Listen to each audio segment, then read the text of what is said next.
2014 IHSA State Group Interpretation Contest. At this time, I'm going to ask that you please turn off your cell phone or anything else that makes noise so that we do not distract this performance.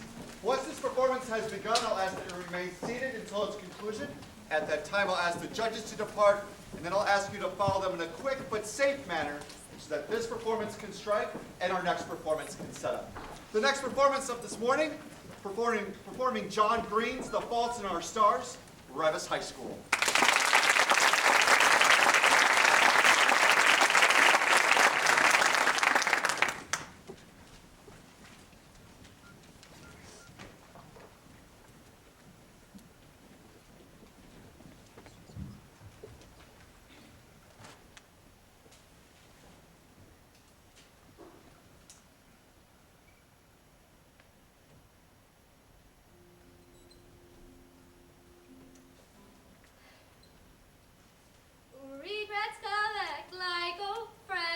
Dear Mr. Waters, here to relive your darkest moments. I am duly impressed by the Shakespearean complexity of your tragedy. The fact that she is so sick and you are so well. Were you sicker or she better, then the stars would not be so terribly crossed. But it is the nature of our stars to cross. I like to keep some things to myself. I like to keep my issues strong.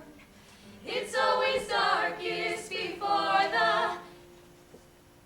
And never was Shakespeare more wrong than when he wrote, "The fault, dear Brutus, is not in our stars, but in ourselves." The Fault in Our Stars by John Green. On the night I met Augustus Waters... Seriously, I begged my mom not to make me... Hazel, you're going to support group. I refuse. You know, one of the symptoms of depression is a disinterest in activities. Please just let me watch America's Next Top Model. It's an activity. As young cancer survivors, you are sitting right in Christ's very sacred heart. Let's introduce ourselves. I'm Damien, I'm 17 years old, and I have spinal metastasis. Synovial cancer. Augustus, 17, osteosarcoma. I'm Isaac, I'm 17, and it's looking like I'm gonna have to get surgery soon, after which I'll be blind. I mean, I know a lot of us have it worse, but being blind does sort of suck. My girlfriend helps though, and friends like Augustus. Television is a passivity. You're a teenager. You need to get out of the house and make friends. If you want me to be a teenager, don't send me to support group. Buy me a fake ID so I can go to clubs, drink vodka, take pot. You don't take pop for starters. See, that's the kind of thing I would know if you let me get a fake ID. Let Isaac hear it, guys. We're here for you, Isaac. Fine. So I dragged myself to the basement of an Episcopal church shaped like a cross. I'm Hazel, 16. Thyroid originally, but with a long-settled satellite colony in my lungs. And I'm doing okay. Augustus, let's hear from you. My name is Augustus Waters. His voice was low, smoky, dead sexy. I'm 17. I had a little touch of osteosarcoma and lost my leg about 1.5 years ago, but I'm mainly here today at Isaac's request. And how are you feeling today? Oh, perhaps you'd like to share your fears with the group. Well, I'm grand. I'm on a roller coaster that only goes up, my friends. My fears? I fear oblivion. I fear the proverbial blind man who's afraid of the dark. Too soon. Would anyone like to speak to that? Hazel, there will come a time when all of us are dead. When there are no human beings left to remember Aristotle or Cleopatra, let alone you. So if the inevitability of human oblivion worries you, I encourage you to ignore it. God knows that's what everyone else does. Damn, aren't you something else? I learned this from Peter Van Houten, the reclusive author of An Imperial Affliction, the closest thing as I had to a Bible. Well, look at the time, everyone. Living our best life today! Hey, what's your name? Hazel. No, your full name. Hazel Grace Lancaster. Well, hold on a second. Hey, Isaac, counterinsurgents tomorrow? Definitely. Well, we gotta go. I gotta look at Monica a lot while I can. Always. Always. What's with the always? Always. It's their thing. They'll always love each other. What? Why are you looking at me like that? Because you're beautiful. You're like a V for Vendetta Natalie Portman. Huh. Never seen. Well, you should. Beep, beep. Okay, I'll check it out. No, with me, at my house. Now? I hardly know you, Augustus Waters. You could be an axe murderer. True enough, Hazel Grace. I'm gonna see a movie with Augustus Waters. I knew you'd like support group. Tape in DM for me. On the car ride there, I learned that Augustus Waters may be hot, but his driving is terrible. Whether starting, vroom, or stopping, everything happened with a tremendous jolt. I failed the driving test 3 times before I passed. Don't say. Well, I can't feel any pressure in my prosthetic, and I can't get the hang of driving left-footed. Sorry, swear to God, I'm trying to be gentle. So, are you still in school? Generally, your parents pull you out if they expect you to bite it. Yeah, I'm at North Central. A year behind, though. I'm a sophomore. You? Well, my parents actually pulled me out 3 years ago. 3 years. So, I told Augustus the broad outline of my miracle. Diagnosed with stage 4 thyroid cancer at 13. I didn't tell him that the diagnosis came 3 weeks after my first period. Like, Congratulations! You're a woman. Now die. First surgery, then radiation and chemo for the lung tumors. Everyone figured I was finished, but then my cancer doctor Maria managed to get me onto one of those experimental trials. The drug was Flanxafor. It didn't work in about 70% of people. But it worked in me. Huzzah, Flanxafor! Of course, I was left with lungs that suck at being lungs. But you're still here, so now you gotta go back to school. Oh, well, I can't because I already got my GED, so I'm taking classes at MCC. Oh, a college girl. Well, that explains the aura of sophistication. Well, we're here.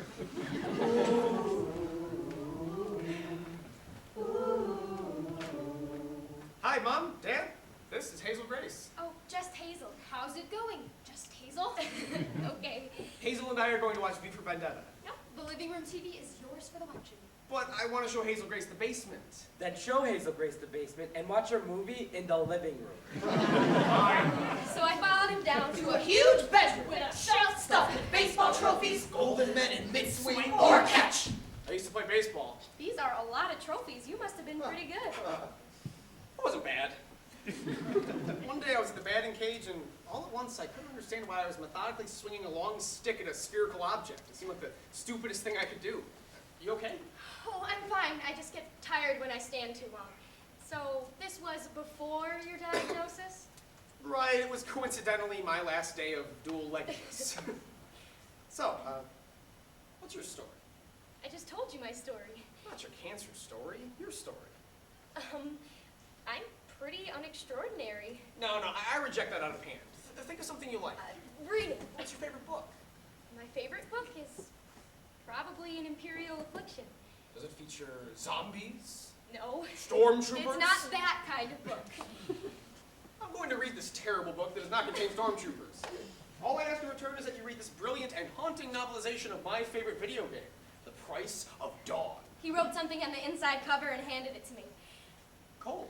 Not cold so much as under-oxygenated.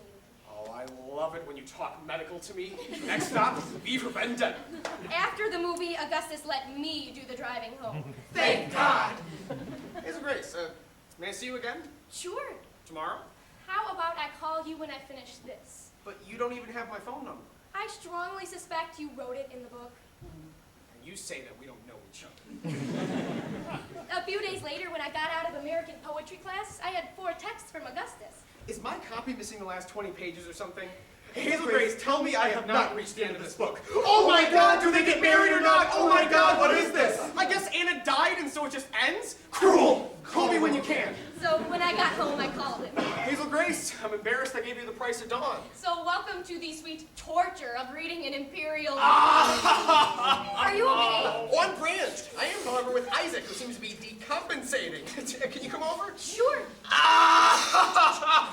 Oh, Hazel Grace, a gentle reminder, Isaac is in the midst of a psychotic episode. They were playing a video game. Everything looked normal, but then I noticed Isaac's face. Tears streamed down his cheeks. You look nice. And yet Isaac won't so much as glance over at me. Too in love with Monica, I suppose. Man of a touchy subject, Isaac and Monica are no longer a going concern, but he doesn't want to talk about it. Oh well, pain demands to be felt. A line from an Imperial Affliction. Damn it, Isaac, you've allowed us to be outflanked. Me? You're the one who suggested we hole up in the frickin' power station. I knew you could talk, buddy. Now let's go save some fictional hostages. Grenade! Grenade! Cover me! You can't kill Max Mayhem! No!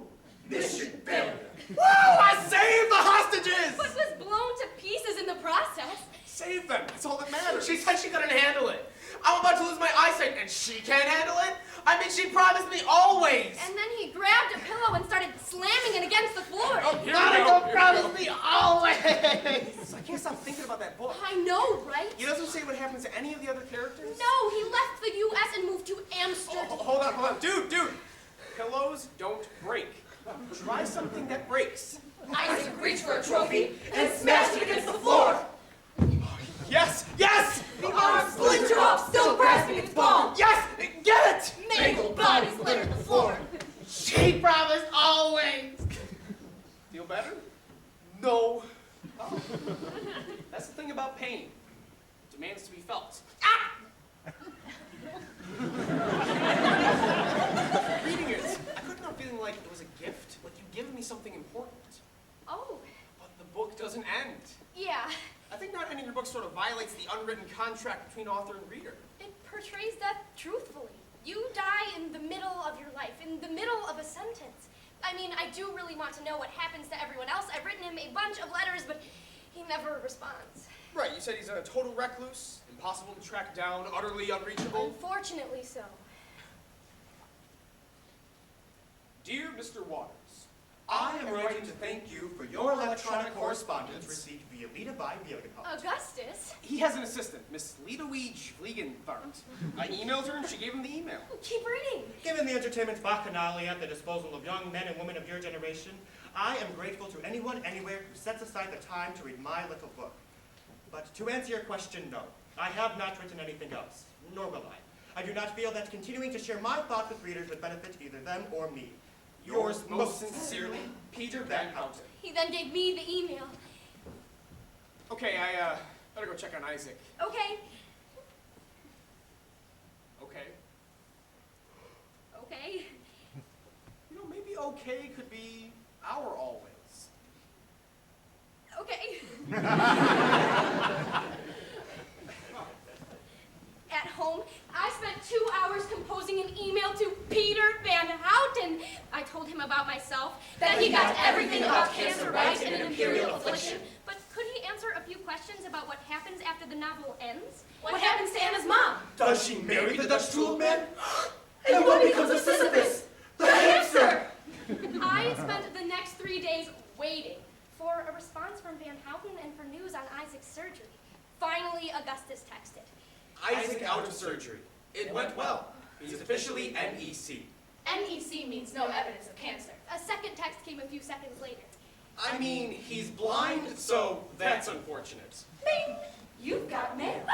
Dear Miss Lancaster, I fear that your faith has been misplaced, but then faith usually is. You see, I cannot answer your questions in writing, but should you find yourself in Amsterdam, please do pay a visit at your leisure. Yours most sincerely, Peter Van Houten. What? What is this lie? What's wrong? I showed my mom the email. I have to go to Amsterdam. Hazel, I love you, but we don't have the money for international travel or the expense to go Yeah, all the way. don't worry about it. It occurred to me that the reason my parents had no money was me. I'm gonna call Augustus, okay? I read him the letter in lieu of saying hello. Wow. I know, right? How am I going to get to Amsterdam? Do you have a wish? Referring to the Genie Foundation. Which grants sick kids one wish. No, I used my wish pre-miracle. What did you do? I was 13 and... Not Disney. You did not go to Disney World. Hazel Grace, you did not use your one-time wish to go to Disney World. Also Epcot Center. Oh my God! I can't believe I have a crush on a girl with such cliche wishes. I was 13, but of course I was only thinking crush. Crush. I gotta go. I'm gonna visit Isaac. Okay, Okay. that Saturday, Augustus took me on a picnic at Holiday Park. There was an orange blanket. Orange juice? And a dozen orange tulips. What's with all the orange? National color of the Netherlands. I'm open! Fire! I love you. Hazel Grace, like so many children, you spent your wish hastily and chose the cold and artificial pleasures of the theme park. I actually had a great time on that trip. I met Goofy and Minnie But and... the real heroes of the Wish Factory are those who wait. So that when you realize that your one wish is to visit the brilliant Peter Van Houten in his Amsterdamian exile, you will be glad indeed to have saved your wish. But I didn't save my wish. Ah, but I saved mine. wish eligible. You had to be pretty sick for the genies to hook you up with a wish. I got it in exchange for the leg. It doesn't make any sense for me to meet him without the girl who introduced me to his book. Definitely doesn't. So I talked to the genies, and they said that Amsterdam is lovely in spring. They proposed leaving May 3rd and returning May 7th. Augustus, really, you don't have to do this. Sure I do. I found my wish. God, you're the best. I bet you say that to all the boys who finance your international travel. When I got home, I told my mom that Augustus was using his wish to take me to Amsterdam. We cannot accept that from a stranger. Oh, he is not a stranger. He is easily my second best friend. Who's your first? You? I'll ask Dr. Maria. Dinner will be ready in a minute. Although I should have been completely thrilled, I couldn't stop thinking about when Augustus had touched me. Why did I tense up? Why did I pull away? Dinner! Then I realized it was because I was terminal. I was the grenade that would soon explode and tear Gus to pieces. I'm not hungry. Are you too excited about possibly going to Amsterdam, or maybe just too excited about Gus? Well, I am not excited about Gus Waters or anyone. Honey, what's wrong? I'm like a grenade, Mom. And at some point, I am going to blow up, and I would just like to minimize the casualties, okay? I just want to stay away from people and read books can't and be think alone. and be with you because there is nothing I can do about hurting you. No. So please let me do that, okay? Hazel! I'm gonna text Augustus. I needed to avoid a whole conversation about it. Hi. Please understand, I can't kiss you or anything. When I try to look at you like that, all I see is what I'm going to put you through. Sorry. Okay. Okay. Oh my God, stop flirting with me. Okay. I was kidding, Hazel Grace. I understand. But we both know that okay is a very flirty word. I was very tempted to respond okay again, but then I pictured him at my funeral. Sorry. Hazel.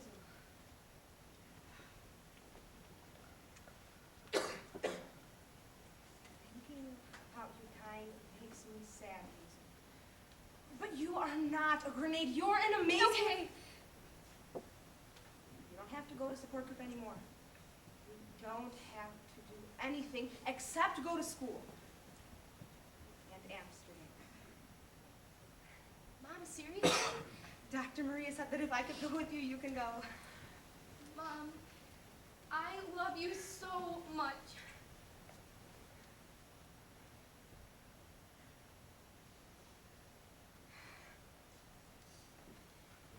If I could just stay alive for a week, I would know the unwritten secrets of Anna's mom and the Dutch tulip guy. I whispered to my lungs, Keep it together. Amsterdam! Mom woke me up at 5:30. Even though the flight didn't leave until noon. Soon we were on the plane. Next stop, Amsterdam! Doo-doo. Taxing out to the runway. Two tremendous jet engines roar to life.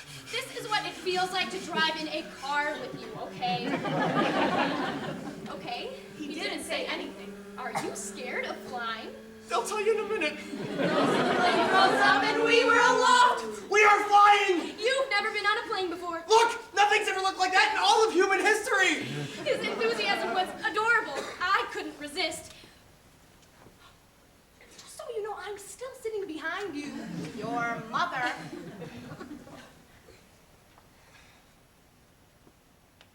I'm in love with you. Augustus. I am. I'm in love with you. And I know that love is just a shout into the void, and that oblivion is inevitable, and we're all doomed, and I am in love with you.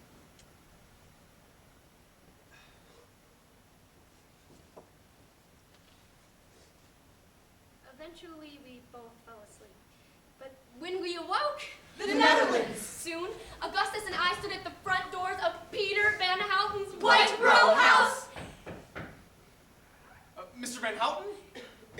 Speed of eye, there are two adolescent ghosts outside.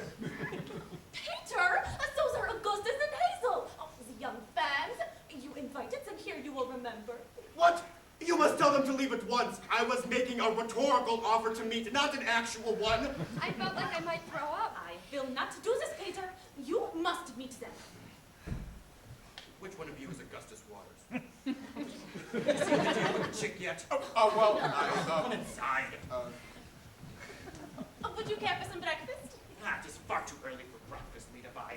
Yeah, but they are from America, Peter, so it is past noon in their bodies.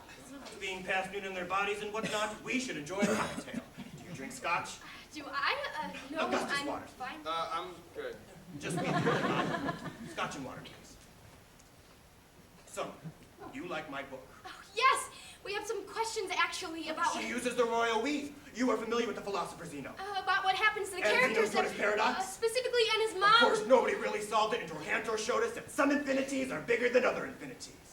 At the end of an imperial affliction, there. Oh, I disavow everything in that putrid novel. You can't. Excuse me. No, you said that you would tell us what happens to everybody.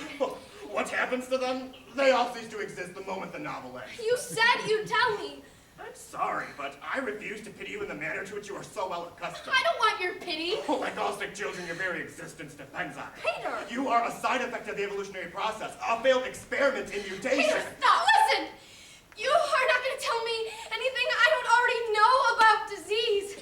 I only need one thing from you before I walk out of your life forever. What happens to Anna's mother? Hazel Grace. You promised! Hey, it's okay. It's okay. He sucks. I'll write you an epilogue, better than anything that drunk could write.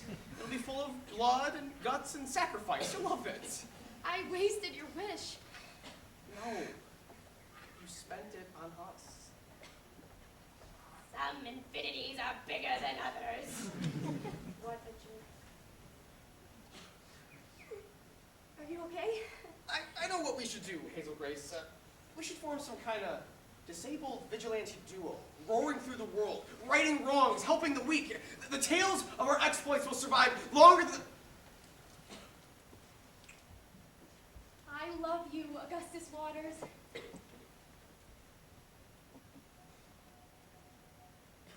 What's wrong?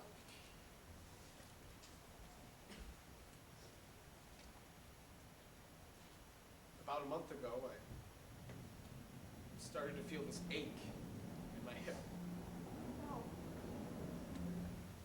So I went in for a PET scan. I lit up like a Christmas tree, Hazel Grace. The lining of my chest, my left hip, my liver, it was everywhere. Everywhere? I should have told you, it was selfish. Augustus Waters had become a grenade, but I couldn't unlove him. It's not fair. No, I'll fight it. I'll fight it for you. Don't worry, I'll fight it. I'm so sorry. I just like this world. And now I don't even get a battle. You get to battle cancer. Some battle. It's a civil war with a predetermined outcome. I always thought that my obituary would be in all the newspapers, that I would have a story worth telling. You do. I don't care if the New York Times writes an obituary for me. I just want you to write one. I don't think I'm going to make it to write your obituary. Augustus.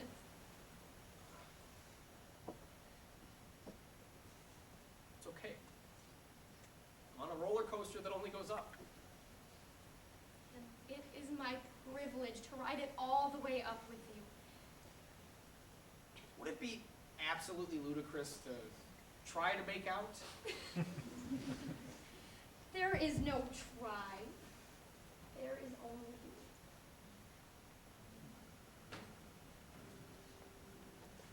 As soon as Augustus returned home, They put him on a new cancer cocktail. At first, he was all bravado. Hey, Isaac, how are the eyes? Excellent. The only problem is they're not in my head. Oh, awesome. Not to one-up you, but my body is made of cancer. I heard. But soon came Visits to the ER and overnight stays in the hospital. his heart is working too hard. He has to be in a wheelchair from now on. But Gus still showed up at the door, No longer the muscular, gorgeous boy. but still smiling. I wish wish I could say that Gus stayed that way till the very end, but... The pain increased. And so did his pain drugs. Medicine that did not kill the pain so much as distance him from it. And for me. One day, I found him in a drug-induced stupor, lying in a pool of his own urine. After his parents cleaned him up. Hazel Grace, what's that by the laundry basket? I don't see anything. It's my last shred of dignity. It's very small. I've wet the bed, Gus. It is no big deal. You used to call me Augustus. Augustus, I love you. There is one thing Ben Houghton said that was true, and it's that some infinities are bigger than others. I cannot tell you how thankful I am for our little infinity. You gave me a forever within these numbered days, and I wouldn't trade it for the world. It is a good life, Hazel Grace.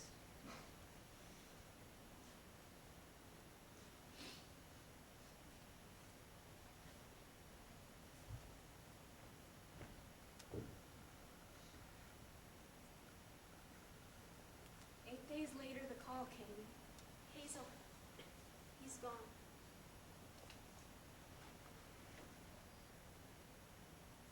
The loss I felt was unbearable. Honey, what can I do for you? The only one I wanted to talk to about Augustus Waters' death was Augustus Waters. Here, there's a letter for you from Amsterdam.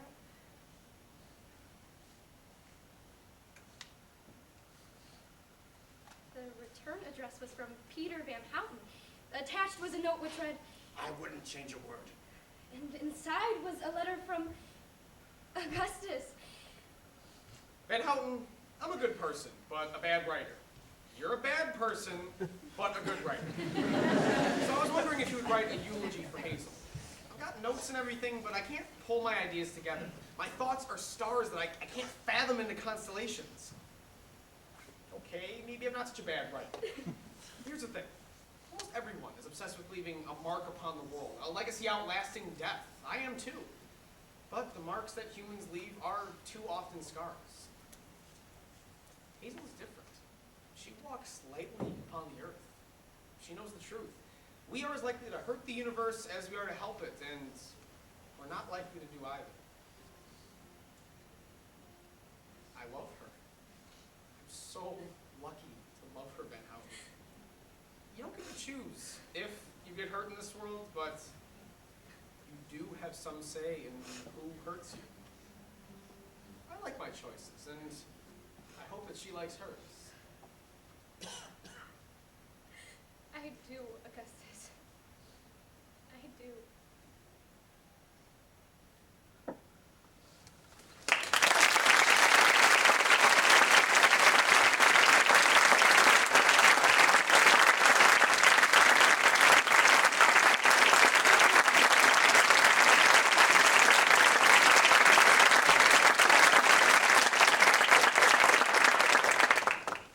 Ashley Diaz, Augustus's mom, ensemble.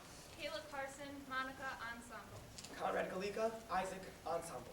Sarah Watasik, Patricia, Leadevi, ensemble. Lisa Verstacci, Hazel's mom, ensemble. Rami Abudea, Gus's dad, ensemble. Adam Sikorsky, Peter Van Houten, ensemble. Jonathan Morsavillo, Augustus Waters. Cassie DeGrado, Hazel Grace Lancaster.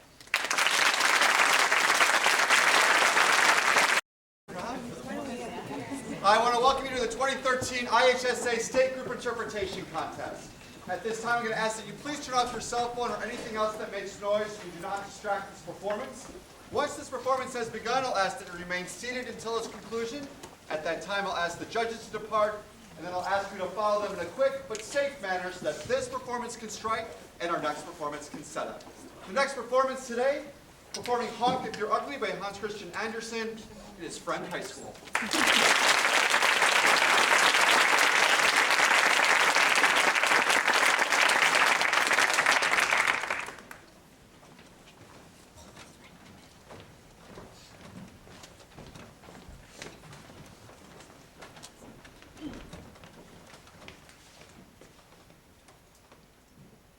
Once upon a time, on a quiet little farm, hatched an ugly little duckling. Meant no one harm.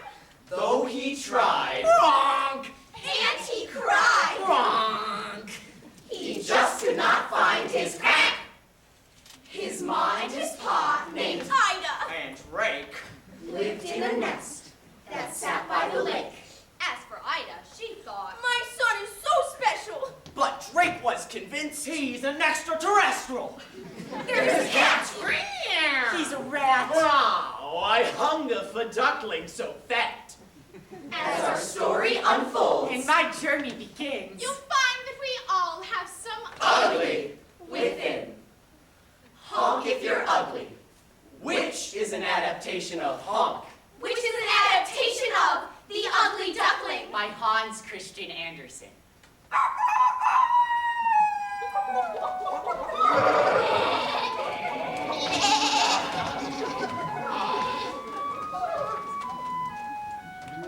Morning, Ida. Morning, morning. How is the mother to be? I'd say if butts were meant for sitting on eggs all day, they should have been designed with big old dimples in them. Oh, Ida. Ugh, the very thought of. How much longer till?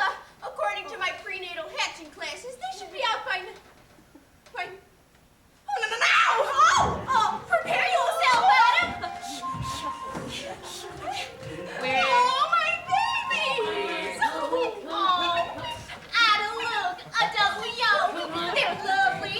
Image of their father. Thanks. Marie, would you be a dear and go find Drake for me? I'd be happy to. Whoa, what a big world it is. Yeah, far out. I was getting cramped inside that egg. Yeah, me too. Now, don't go thinking this is the whole world. Wicked, let's explore! Wait a minute. You're not all here.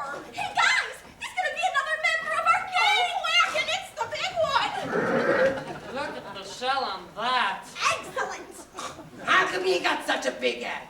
Yeah, we all got crammed inside a regular size shell, but that one got a queen-sized ostrich job. It's not fair, Mama. No, Mama. It's not fair. Huh. Ah, kids, calm your Yeah, dad. take a good look at it because you probably won't see him that often. Well, I'm here now. Okay, kids, who's first swim? What's the matter, Ida? All that sitting around, take it out of you? There's still one to hatch, dumb cluck. The big one. Let me see that egg. I reckon that's a turkey egg. Yeah, it must be your side of the family. Who teach the other ones to swim properly? Whatever you say. Dear, come on, last one who likes a rotten egg. Hey, wait for me. Of all the eggs I've ever laid, this one's different. Oh, but there's different. And then there's different. Right 42! Right 42! And break! Oh, my word. What's wrong with your quack? You're not like your brothers and sisters. Well, they're. And you're. Different. If I say butterball, does that bother you? Well, how would you like to go for a swim? Oh, I'd love to, Mama. Oh, thank heavens for that. I knew you were one of mine. Oh, I'm not afraid. Can I swim out to that island? Gracious, no. It's much further than you think. Oh, why, I haven't been out there since your father and I were courting. And I didn't mean to go that far then. Oh, look at him. Swims better than me. Oh, come on back now. Don't get caught in that fishing line. Well, okay, Mama. You're a good little swimmer, don't you know? What did you mean when you said I'm not like my brothers and sisters? Well, dear, I'm sure you can swim much better than they can. Do you really think so? And what else? You must try and remember, it's what's on the inside that matters, not what we look like. Ricky, Rico! Sorry! Daddy, what's marmalade? Well, it's sort of an orange preserve often found on toast. No! What's Mama? lane. Oh my God, Ida! I want you to walk towards me very slowly. No sudden moves. What are you quacking about? There's something behind you. Something not very nice. That is your son, dear. Oh, I've created a monster. I'm scared. Me too. Now don't be ridiculous. He's just not your normal run-of-the-mill pond duck, That's all. Ida, I tell you, he's a turkey. Cranberry sauce. You see, he didn't even flinch. Now it's time to meet the other members of the farmyard. Except the cat. Oh. Stay away from him. Ray, stop staring at your son. Look at him. Yeah, look at him. Does he really love us? Dad must be shell-shocked. He's so foul. Why are you so mean? Ooh, touchy, touchy. Maureen! There you are, Drake. Oh, what a splendid brood. Did the big egg hatch out all right? Oh, I hear the children from the farmhouse are throwing French bread into the water. You don't want to miss that. Oh, well, I must be going. Oh, darlings, here comes your school teacher, Mr. Turkey. Oh, and her Grace. Frog, Biggie, Billy, Downy, Fluff, Twin, and Ugly Frog. Whoa! It's much kinder if some eggs never hatch. Oh, that's what I call a snack. Now, may I introduce to you the most distinguished duck on the lake, Her Grace. And you'll notice that she has a red band of cloth around her leg. This is the greatest distinction a duck can enjoy. Just bow your heads politely and say, quack. Wrong! Turkey! You've been messing around with my missus. What do you mean? I look nothing like him. I am a self-basting, self-boasting, fine brine specimen with wonderful spurs. As for that, well, I wouldn't even use it to stuff a duvet with. Talking of stuffing, I don't suppose you'll be so full of yourself come Thanksgiving. Whoa, I hate that word. What, stuffing? No, Thanksgiving. Congratulations, Ida. They're delightful. Oh, thank you, Your Grace. Tell me, though, that big chappie at the back. Whatever happened there? I wish the others wouldn't pick on him so. He'll turn out all right as he gets older. Well, the others are a triumph, my dear. Drake, you have to try this French bread. Oh, I'll give it a nibble. I'm sure I have room for it. Make way for the red-banded duck. Yes, Maureen, I'm sure it's delicious. Come on, children, you have to try this.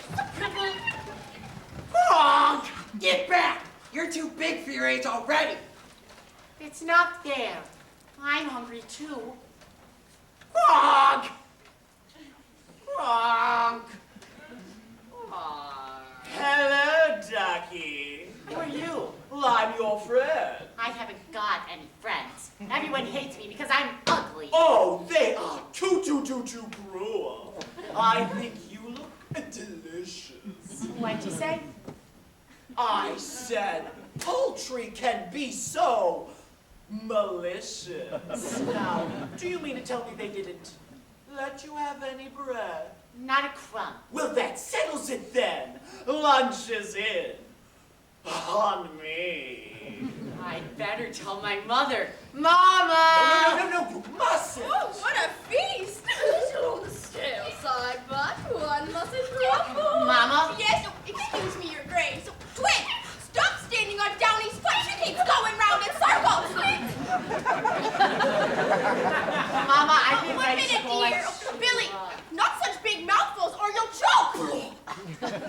Listen, you're hungry, aren't you? Yes, I am. Well, that makes two of us. Come along. Well, if you're sure. How she managed to lay that egg, I will never know. Makes my eyes water just thinking about it. That is our son you're talking about. He's just different, that's all. I think that makes him someone rather special. Well said, Ida. I agree with you. And if I agree, then everybody agrees. Wait a minute. Where's he gone? gone to put a bag over his head. Drake, that is enough! Calm down, honey. He's probably just wandered off to the lake. Not without telling me! He wouldn't! Oh, for goodness sake, all right. Turkey! You go over there, look by the milking shed. Maureen and I can check the hen house. Take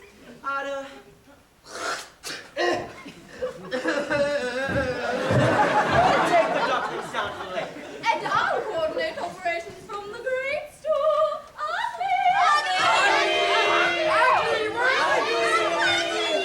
Welcome to the Kitty cat snack shack. Fast food for famished feline.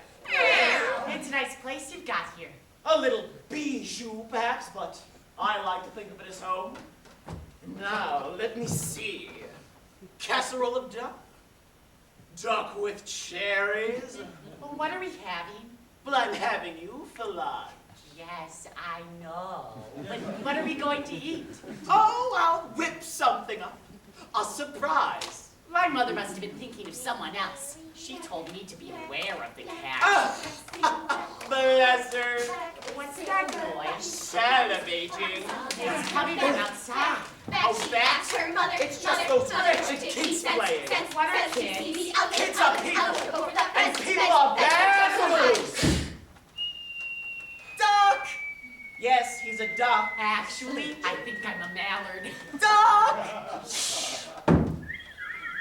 Stuck out playing softball. Oh, it must be nap time. Maybe we could get lunch some other time. Goodbye. Turn right to the hen house. Oh, no. Go past the big straw. Which way is home? Left at the cow shed. Oh, dear, I think I'm lost. 3, 2, 1, and rolling. So, tell me, Ida, it's been a week now since your son went missing. How are you bearing up? Can you manage a tear for the camera? What? Oh, good, you're here, honey. Leave this to me. Now, which do you think is my best side? Drake, what is this? Close up for the headshot. Confusion, anguish, matrimonial disquiet. I love it. Now, for the reaction shot. This deer is Jaybird from America's Most Feathered. They're doing a feature. Ida, there have been rumors of farmyard bullying. Do you believe your son was abducted, or do you think he ran away to escape his persecutors? What are you saying? It's good. I'll buy that. Defensive, yeah, emotional. Just a hint of anger. I'm filling up here. Leave us alone! Nice. Oh, nice. Feisty cells. What about me? Does no one care what I think? Sorry, sir. Coming to the end of transmission. This is Jaybird from America's Most Feathered, saying that if you happen to see this duckling, the chicks on the switchboard are waiting to take your call. I won't rest until I find him. May! June! July!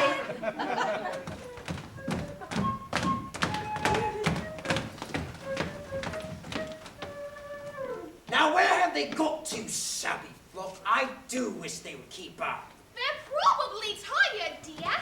We have been marching for the fully long time. Poppycock, would you prefer that we fly with a chute on the marsh? I think not, my sweet. This way. Excuse me, I wonder if you might help me. Keep walking, dear. Eyes front. UFO at 4 o'clock. You see, I'm lost. Yes. Quite. Oh, where were you trying to get to? Back to my mother, on the lake. I think it must be in that direction. I saw a few ducks flying over a few minutes ago. Well, if you did, it was probably their last flying mission. What? What do you mean? Haven't you at the ground to air? Bang, bang, pop, pop, what? No. There are hunters on the marsh, dear. It's very dangerous. Right, guide off! They must be starting to shoot again. Time for Nurse and Company. Fall in. I didn't mean literally. Sorry, Wing Commander. Barnacles, you've trodden in something. How many times have I told you to mind your own business?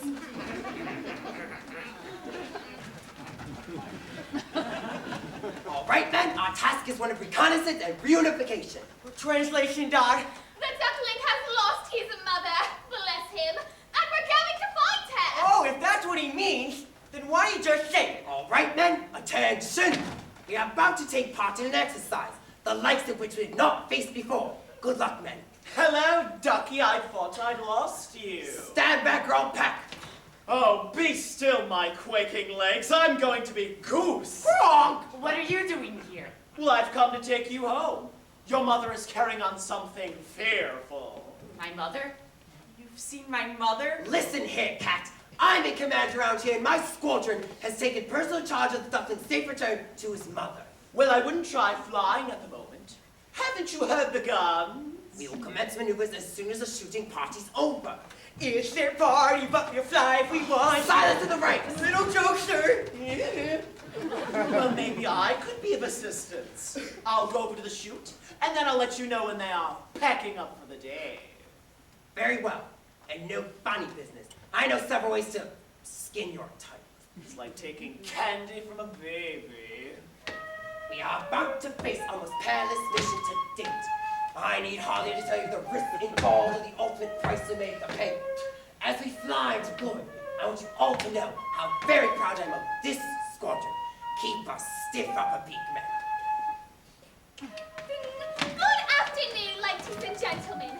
We'll be cruising at an altitude of several feet and flying in a rather attractive V formation. In the event of an emergency, firmly fasten your wings and lock your head in an upright position. Have a pleasant journey, and thank you for choosing Goose Air, the fluffy skies. The coast is clear. They're putting away their guns. Are you sure? On one of my 9 lives. Good. All right, men. Final check. Hop in, Cat. Oh, and here's a parachute for you. For me? You don't think I'm going to leave you at the duckling, do you? Oh no, puss, you're coming with us. No, Kitty litter. Goodbye! Good luck! Thank you! Thank you! No! The cat. He said the people had put away their guns. You lied. Oh, Mama, what am I gonna do now? August, September, and October. Hey, what's that, Lobot? There's a dirty footprint on the shag. Some people are so thoughtless. And look, whoever was burst one of the pillows. Oh, I'm not a burst pillow. Oh my word, it speaks. What are you? Animal, vegetable, or a mineral? Duckable? Duck. I'm a duckling. Was your mother a duck? Yes. Was your mother a duck? What are you doing in our house? I was sheltering from the cold. You left marks on the carpet. This will drive the old woman to grab the carpet fresh, and we cannot bear the smell of that stuff, can we, dear? Steady, Queenie, don't upset yourself. He's obviously going through the molt. Hormones running amok, irrational behavior, mood swings. What of it? I don't think I like your tone, young poultry millet. Oh, I do hate the molt. Good thing cats are perfect. Cat? You're a cat? Of course I'm a cat! So are you going to eat me? No! Oh, don't be disgusting! Oh, the very thought. I've never been into the bird butchering business. Queenie and I, domesticated. You see, Lobot is so named because of an obvious deficiency in the, leg department. It is most particular about whom she chooses to speak to. And I might tell you that Queenie is downright snobbish when it comes to social, intercourse with poultry. Oh, gracious, Lobot, you're missing your TV program. Chop, chop. 6 months on and still no sighting of the duckling. Oh, I'm sure he's still out there somewhere. So if anyone has seen him, please call in. Mama! No. Our experts believe he might have already undergone certain changes. They have put together a composite of what they believe he might look like today. Some viewers might find this image disturbing. That doesn't look like me. Mama, don't go. Is there something you'd like to tell us, dear? Mama. Oh, well, there is only one thing to do. I'll call from the kitchen. Meow. Quack, quack. Oh, no. What are you doing here? Is that any way greatly to greet your long-lost feather, father. Your father? Ugliness certainly runs in the family.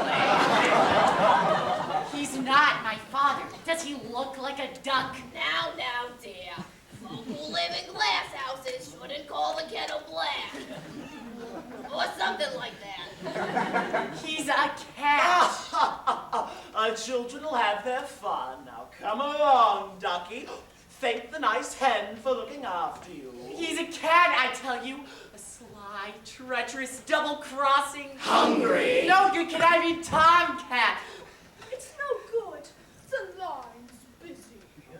Well, hello. Oh, mercy! Another duck! Haven't you got a pond to go to? A purr. Shouldn't you be getting back? His mother must be sick with worry. I told you he was a tomcat. A tomcat! Well, don't get any funny ideas, Queenie. We have an arrangement, don't forget. You gotta help me out here. Well, what do you want me to do? Well, go on, run for it.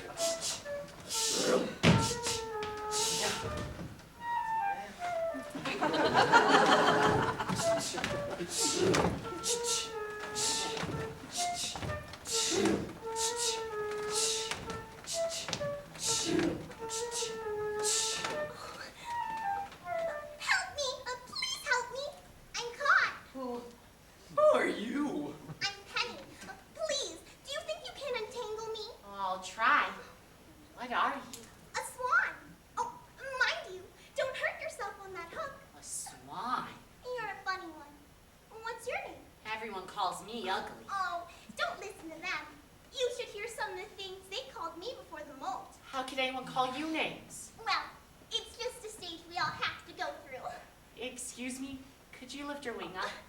My mother always warned me to avoid the fishing lines the people left behind. So did mine. There, finished. Oh, thank you. I thought it was going to be left behind. Where's your flock? I don't know. I'm lost. I was separated from my family last spring. Oh, you poor thing. You can't stay here for the winter. You'll freeze. No, I'll be all right. Penny, come with me. Well, I'd love to, Penny. I'd really love to. I just have to find my mother first. Penny. Or maybe when you come back in the spring, we can meet up again. I like that. Penny, come along, darling. We'll be late. I don't like to leave you like this, but I really have to go now. Goodbye, and thank you again. I won't forget you. Oh. She won't remember me. And even if she does, why would someone like her want anything to do with someone like me? Ribbit. Ribbit. Oh, whoops. Pardon me, Feathers. Didn't mean to make you jump. Well, go on. You might as well get it off your chest. Tell me how ugly I am. Ugly? There. I hope you feel better. Whoa. Hang on a minute. Who am I to be calling you ugly? I know what your problem is. You've been preening yourself too much. What do you mean? You've got down in the mouth. Nothing? I'm getting nothing. I want to be left on my own. Now that's just downright antisocial. Hang on. I've got a human in my throat.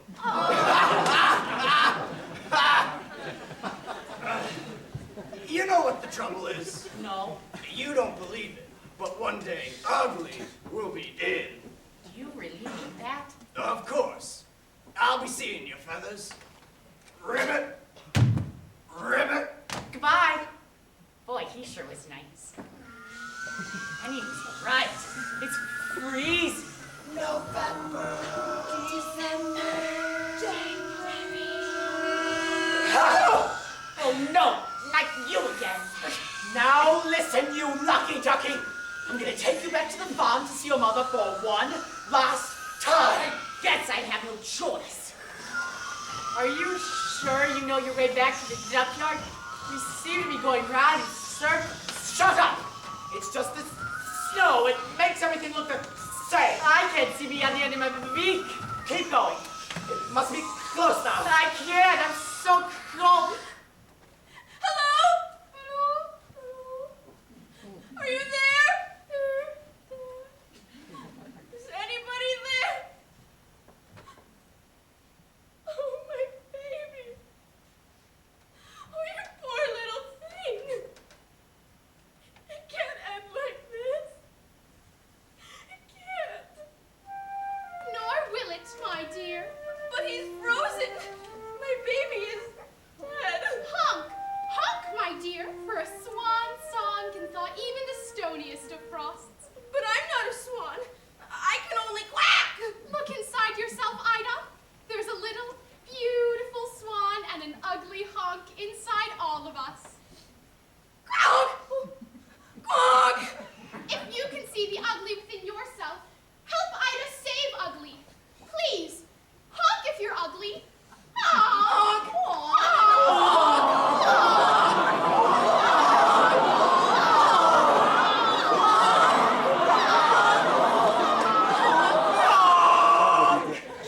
Thank you. Thank you for saving ugly. Yes. Thank you.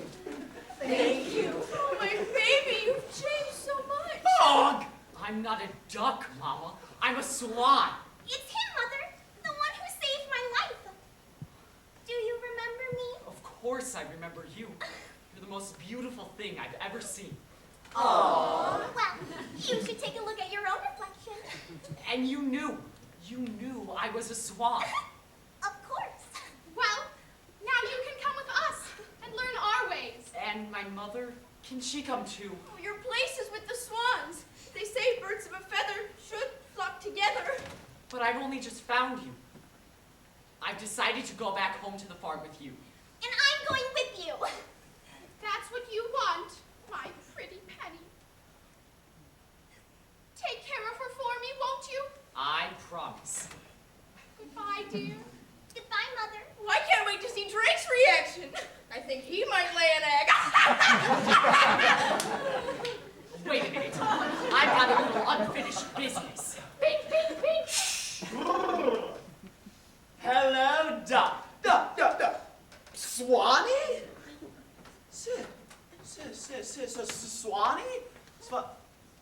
Swanee! How I love you. Oh, wow!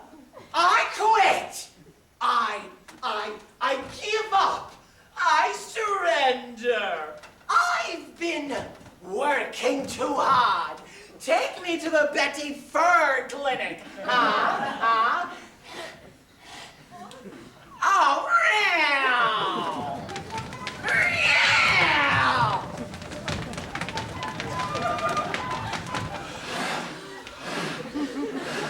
So, Ugly and Penny went home to the farm.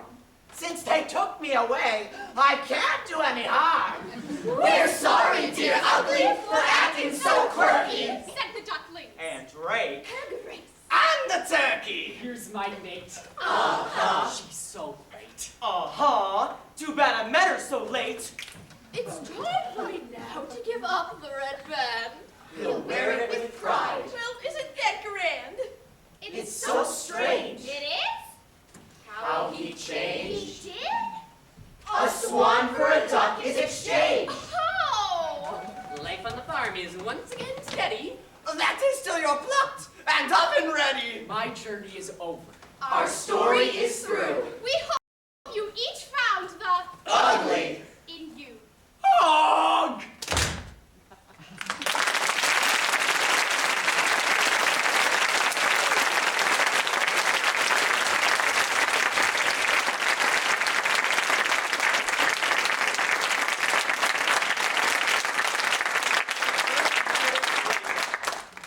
Billy and Jaybird. Kelsey Kobler. Downy. I'm Dot. Caroline Prescott. Fluff! And Queen. Beaky and Greylack. Grant Daigle. Barnacles and Drake. John McHugh. Ugly. Allie Oaks. Maureen. And Penny. Gracie Meyer, Ida, Danny Leahy, Cat. Maggie Dever. Grace, and Low Bud. Jeffrey Auk, Bullfrog, and Mr. Turkey. Haley Dirks-Jacks. Twin. And Mother Swan. Stephanie Rudy. Flute.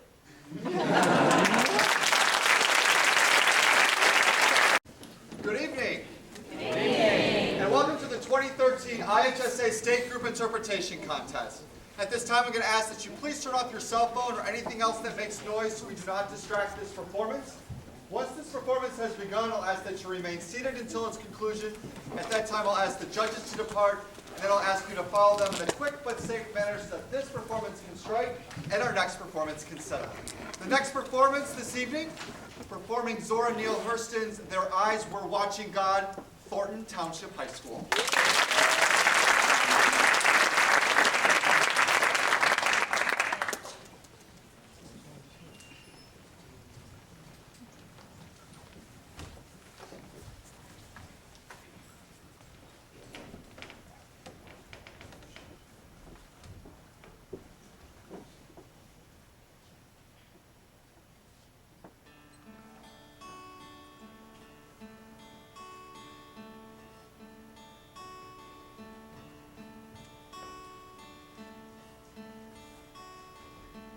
Jamie! I was born kind of knowing things. Jamie! Like how the trees and the wind. Talk. Jamie! I learned a long time ago to listen to what they have to say. Jamie! They say,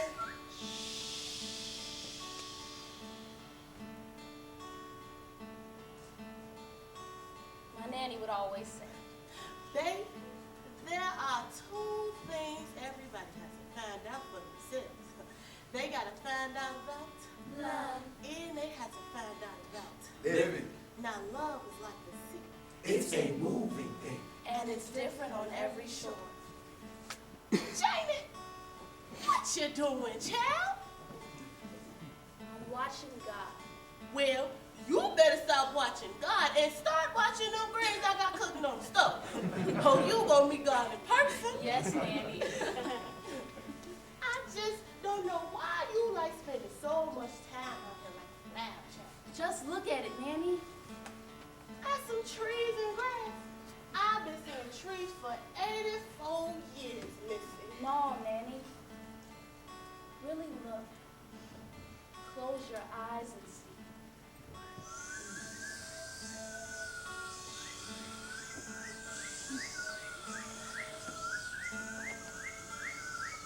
I see. Their eyes were watching God. by Zora Neale Hurston. Well, I might have to come out here tonight look more often.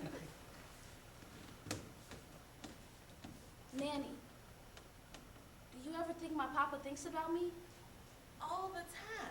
She lied. You think my mama's gonna come back for me one day? One day, baby. She lied again. What did my mama look like? You. Beautiful. The truth. You see, Janie was the product of Forbidden love? I guess you could call it. Her mother, Leafy, was raped. By a white school teacher at the age of 17. after asking for Leafy's hand in marriage. Janie's father was run off by bloodhounds. Not for rape, but for loving a colored girl. Unable to deal with reality, Leafy took to drinking and disappeared. You know what I see when I look at you. No. I see a beautiful girl.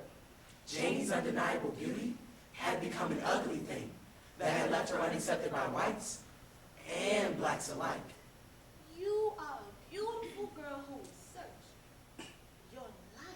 It's a great tree, Blossoming with the things suffered. And enjoyed. Things done and undone. I found her! Janie! Morning. You get one guess what she was. In the woods. I hear that a young, handsome boy, Johnny Taylor, have been asking about you. He has? Looks like he comes up with any excuse to mention your name. One day I said, I smell the rain coming. Then he said, Speaking of rain, anybody seen Janie today? Say it ain't so. Stop meddling. Speaking of meddling, anybody seen Janie today? James, you're a woman now, so you're going to get married right away. I've already arranged it with Logan Killers. Logan Killers? No, Nanny, I'm not a woman. I'm only 16. Nanny took Janie's horizon and crushed it. Into a little bit of thing. Tell her don't do it, Miss Mary. Not Jamie. I know know it's... it's trashy man using your body to wipe his feet on my precious baby. You ain't gonna be no man's spit cup. Like they made out of her and her mama. Nanny, please don't. Brother Killix is older than you. And he looks like some old skull head in a graveyard. And I'm not marrying that old man just because of what happened to you and Mama. Look at me, James. Don't you sit there with your head hung down. Look at your old grandma. I'm doing this for you. How do you do? Brother Killix has been asking about you for some time now. Logan Killix was an old man. Logan Killix was an old and ugly man. I got 60 acres, and now I need a wife to help maintain. She stood there, silently. I'm sorry, baby. His protection I want you to have. He's a good and decent man. I ask the Lord to spare me until I see that you are taking care of him. Marry me, Brother Killix. Would you do that for your grandma?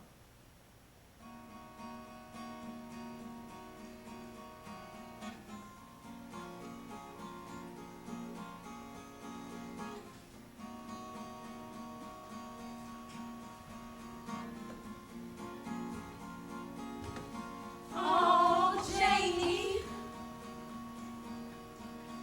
Always make sure his dinner's hot.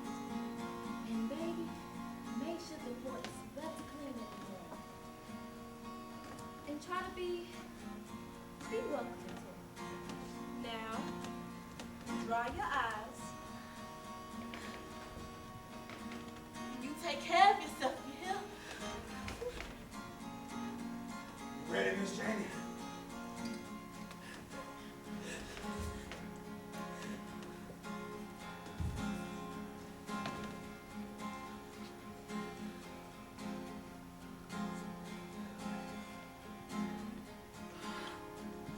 Ready?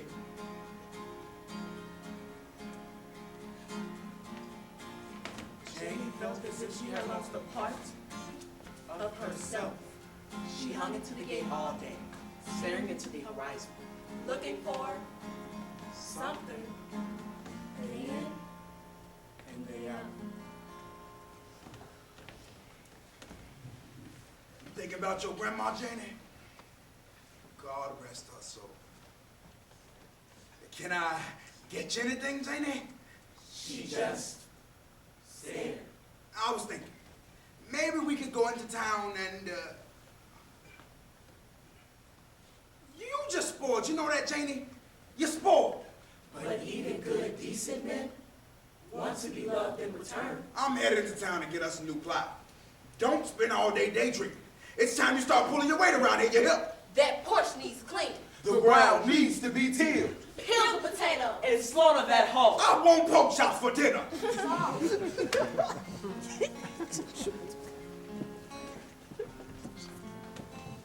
Hey, pretty girl. Hey there yourself. What's a pretty girl like you doing working in a place like this? Well, I'm not a girl in no kind of way. Is that so? Your mom and papa know you out here talking to strangers? They did. And I don't care what my husband thinks either. Husband? Yeah, he went into town to get us a plow so that I can work in the fields. Baby, you ain't got no more business behind a plow than a hog after the holiday. My name's Joe. Stark. I'm from Georgia. I'm heading down the road a ways. Some colored folks then got together and started their own town. They call it Edenville. And I'm planning to get there while the town's still a baby. An all-color town. Well, that sounds like a tall tale to me, mister. Well, maybe you need to come see with me for yourself.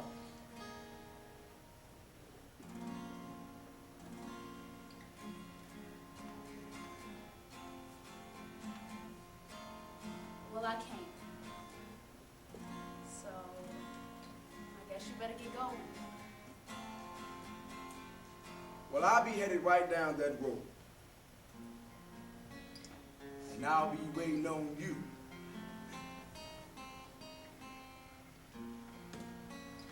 Mr. Starks?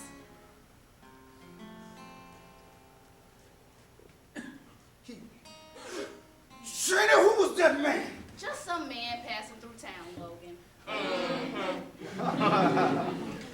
Logan, what would you do if I was to leave you? Leave me? You ain't but 16 years old. You don't know nothing about the world. You ain't got nothing or nobody. Janie, I got 60 acres. And I ain't no young man in no kind of way. And I pass, everything I got passes to you. Joe Starks has spoken about change and chance.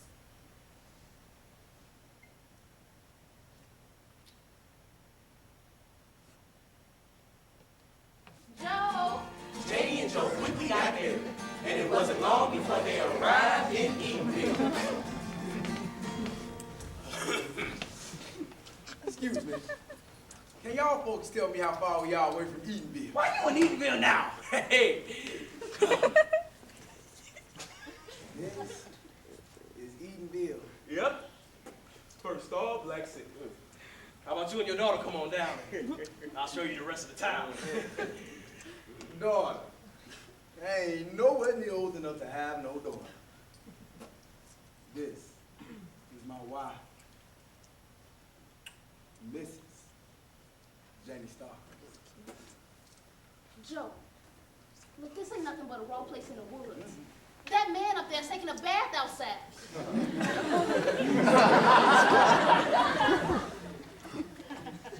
Not after I get finished with it.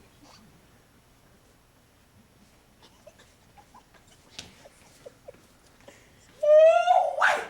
Man, I want me a wife just like that. Man, you ain't got nothing to your name but a fish sandwich. You can't get a lady like that with a fish sandwich.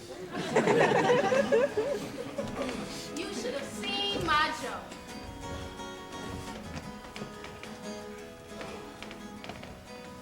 Everybody in town worked all day and night. In less than a week, Edenville became an officially incorporated town with our own post office, general store, 21 houses, and a mayor. I plan to put my hands to the plow. Our town of Edenville will be the metropolis of the state. Right. And as a surprise, here is our official incorporation. Edenville is now the first official all-color town in America. Yes! All right, calm down. I have a few words of encouragement by Mrs. Janie Starks. Thank you for your compliments, folks. But Mrs. Janie Starks don't know nothing about no speech making. I sure didn't marry her for nothing like that.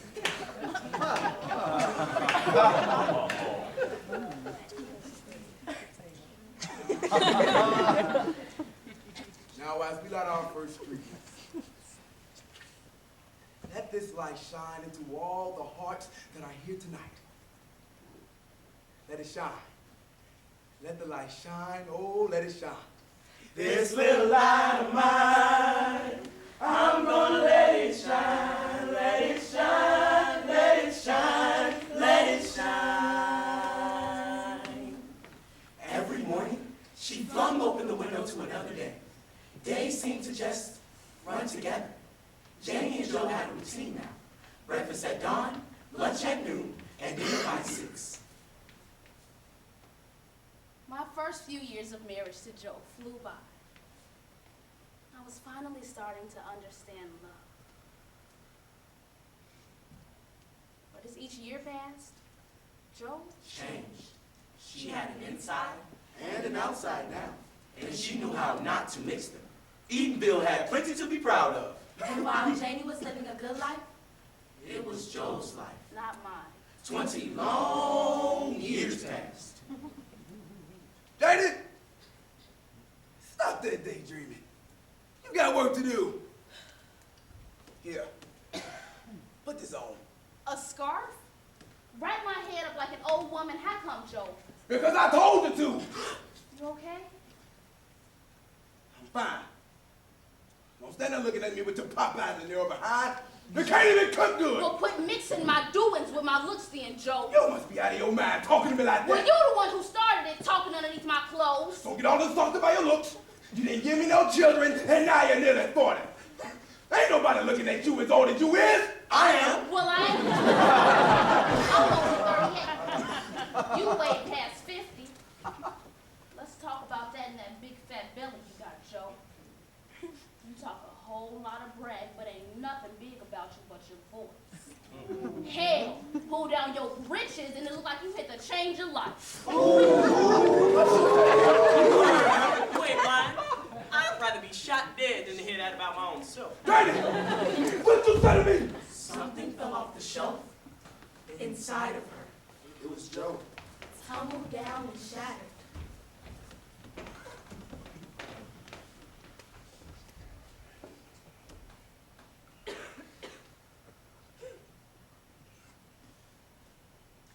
The doctor said I'm about to die. I guess you're gonna watch. Maybe I ain't been such a good wife, Joe. But me and you done been together for 20 years, and you don't know me half at all. I've changed, Joe. I'm not that same girl who ran off down that road with you. It's just that my own feelings had to be squeezed out of me to make room for yours. He took his last breath and said,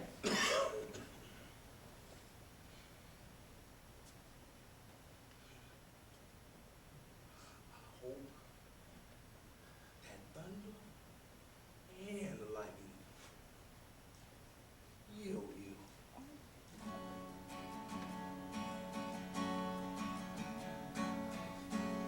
Joe? Oh, Joe. Along with the sadness of Joe's passing, Jane was feeling something else. She felt free. There's a new day coming. Everything's gonna be turning over. Everything's gonna be turning over. Where you gonna be standing when it comes? She took off her headscarf, her black dress. Put on the sundress. Let her hair down. Smile. And enjoy her freedom. Joe's been dead for nearly a year now. I know Amos Hicks has a crush on me, but shoot, I ain't thinking about no Amos Hicks. I'm too busy enjoying my freedom. Besides, the morning shouldn't last 1 second longer than a grief do. It's just that I want it to be love. Really love. I just felt like I was always chasing love. and coming up empty-handed.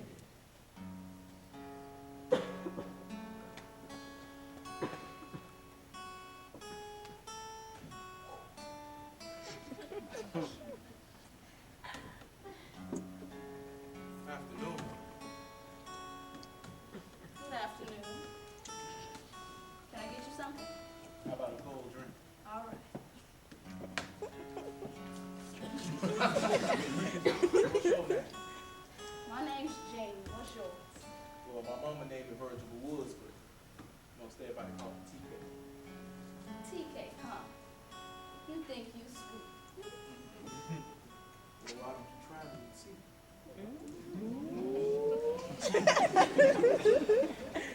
All right now, Miss Jane. Well, I guess I better head home and put these old bones to bed. Girl, you ain't old in no kind of way. Janie didn't realize how long it had been since she was just able to talk. Real pretty. Too glad I feel old. Dance with me, being an old woman. Old woman? Too glad. Woman, you a drug and don't even know it. Too dang. I bet you tell plenty of women that. I tell them. And I show you. A young man like you, I bet you real popular, ain't you? To question? I'll do all right if that's what you mean. Well, sitting here talking to you, that made me tired. Your heart done left him and went somewhere else. Well, my heart is shouldn't make no difference to you. I ain't one of your lady friends. To challenge. So ain't none of my lady friends. Cause I ain't never one. What I'm saying is, you sort of got me at your mercy. Boy, I'm nearly 12 years older than you. I thought about all that. You know, tried to make some sense of it, but the thought of my youngest don't satisfy me like no presents does. Well, that makes a whole heap of a difference to most ones. Jane, thing like that got everything to do with convenience. It don't got nothing to do with love. Love? What you know about love? These ain't nothing but your nighttime thoughts. So good night, Mr. Virgil Woods. Night, Miss Jane. Janie didn't realize how long it had been since she was just able To be. What the hell I need with some young fool for anyway? Early in the morning, there came a soft knock at the door. Can I wake you? No, She hadn't gotten any sleep last night. kinda early. You look pretty tired. Neither had he. I am. But I came to tell you my daytime thoughts, seeing as how you didn't like my nighttime. I thought you needed telling and showing. So that's what I'm doing. I was on my way to work and somehow ended up here. And so, a new pattern began. Each morning, TK brought Janie fruits and love. And each evening, he brought her adventure and more love. They go fishing every Tuesday. TK walks Miss Starks home at night, but don't walk himself home until the morning. Some kind of morning she doing. Go to hell! What you say, honey? I said good evening. Man, Joe Starks must be turning over his grave. Janie could have a perfect man like me, but she out there running around with T-Biscuit. I still don't know if this is me, but I do know that each day that I spend with TK, I find out a little bit more about who I am. Jane, I'm gonna take you to someplace special so we can have the life we always wanted. The Everglades. Come on, Janie.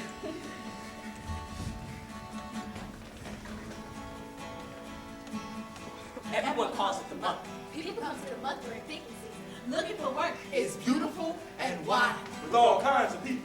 Wild people looking to change their lives. It took nearly a week to make it to the Everglades. I feel like I've been looking for this place my whole life. Oh, folks, we're here! Janie, I made up my mind to never let you see no communism. I want to win the world for you, girl. I don't want to drag you down in no kind of way. I love you, Janie. You can't drag me down, TK. All you got to give me is yourself, that's it. And we don't need no money. I got plenty of money in the bank. No. Your money's going to stay in the bank. If I don't got nothing, you don't got nothing. Well, that's all right with me.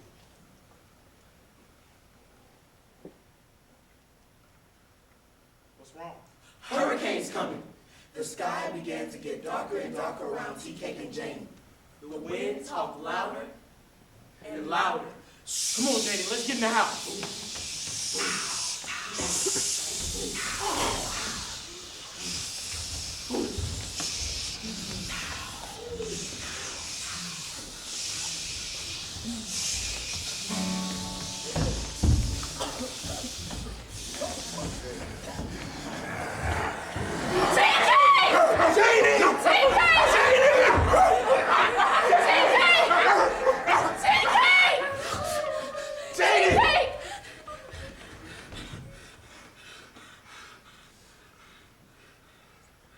That dog would have torn me to pieces if it wasn't for you, TK. You don't gotta say if it was for the Jamie. Cause I'm gonna always be here. The water had gone back between its banks, leaving the lake calm and peaceful. Folks came back and pitched in, trying to make things right again. All the while, TK rested. He said he was tired. Brought you a glass of water.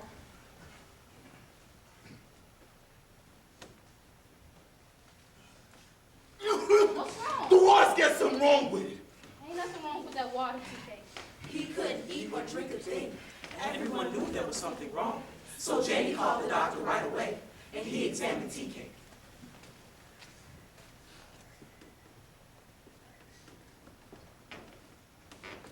I wish I would have gotten to him sooner. That dog that bit him gave him rabies. Rabies?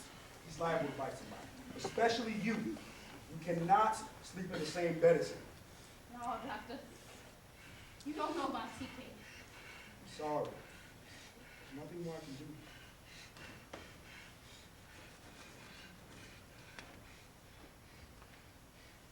We're gonna get you well, TK. Good. Lay with me.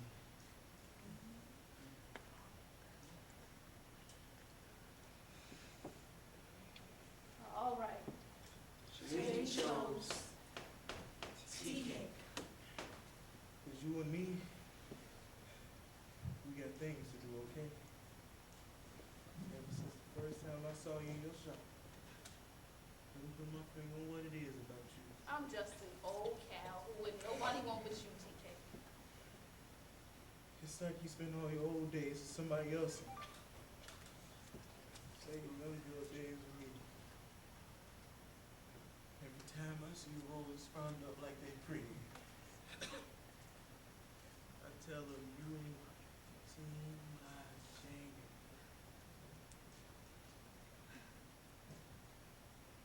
You keep saying stuff like that. And I just might have to believe you. What's wrong? Something got after me. TK, come on and lay back down. No! Oh. What? A gun? Under the pillow? Fully loaded? I gotta get these bullets out of here. One out. Janie! Second bullet out. Janie! Third bullet out. Janie, what you doing in here? I'm not doing nothing, TK. You lied. No, You sick of doing for me, ain't you? of course not, TK. You said you was gonna run off and find somebody else, weren't you? Don't lie to me. One. It's just a sickness, that's all, TK. It's got a hold of your mind and you can't think straight. It's just a sickness, that's all. I saw you with him. Don't touch me.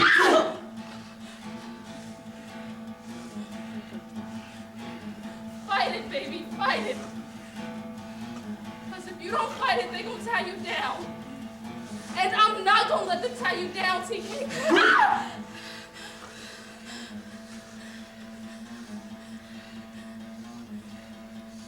Now you put that gun down, TK. It's me, Janie. Can you see me, TK? It's Janie, and I know you love me. Now you put that gun down.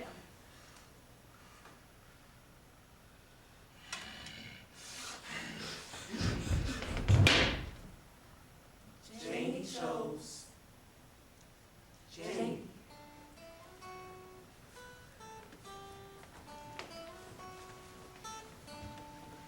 Tea-cake always gonna be alive. As long as I'm thinking, feeling and breathing, felt like I grew 10 feet high, and all I did was find out about living for myself. Now love is like the sea. It's a moving thing, and it's different on every shore. Janie, what you doing, girl? I'm watching God.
Thomas Tang, Amos Hicks, ensemble. Deja Perry, ensemble. Eliezer Gonzalez, musician. Madonna Colton, ensemble. Daquan Bruce, Logan Killix, Doctor Ensemble. Brianna Herron, Nanny, ensemble. Darwin Perry, Joe Starks, ensemble. Amari Dell, ensemble. Destin Patton Warner, TK, ensemble. Rajeen Ford, Jane. Welcome to the 2013 IHSA State Group Interpretation Contest. At this time, I'm going to ask that you please turn off your cell phone or anything else that makes noise so we do not distract this performance. Once this performance has begun, I'll ask that you remain seated until its conclusion. At that time, I'll ask the judges to depart, and then I'll ask you to follow them in a quick but safe manner so that this performance can strike and our next performance can set up. The next performance of today with Angelo Pizzo's Hoosiers, Marian Catholic High School.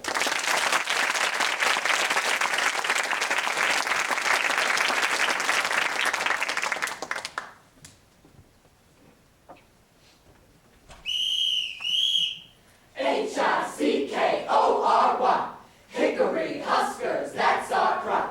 Hickory Huskers, fight on for our fame. Dribble that ball right down the court for a basket, win this game, rock, rock, rock. Hickory Huskers, fight on for our fame. Fight, fellas, fight, fight, fight to win this game. H-I-C-K-O-R-Y, Hickory Huskers, that's our cry. Jimmy Chipwood, would you stop playing basketball and get busy with your chores? Yes! Yes, Mama.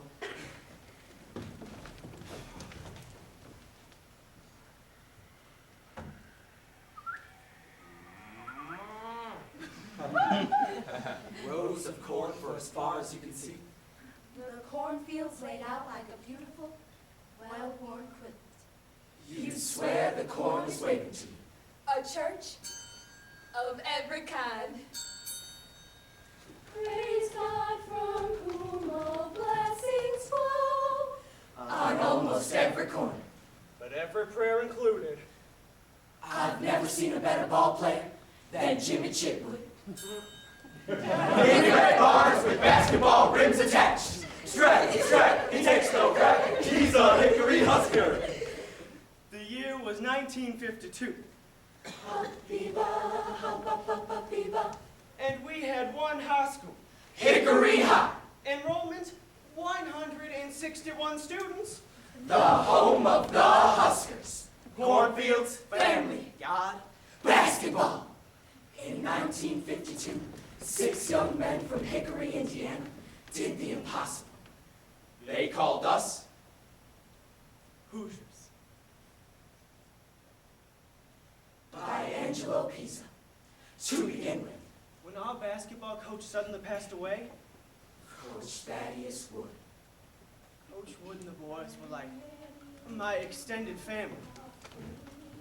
I was surrounded by the kindest people I had ever known. Ollie, Strap, Alfred, Ray, Buddy, my basketball family.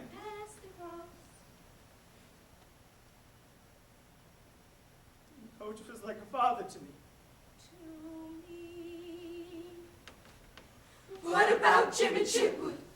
They were so close. I just couldn't play anymore.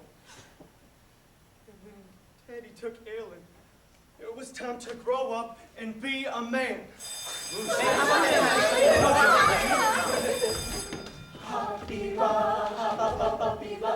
Morning, Miss Lena.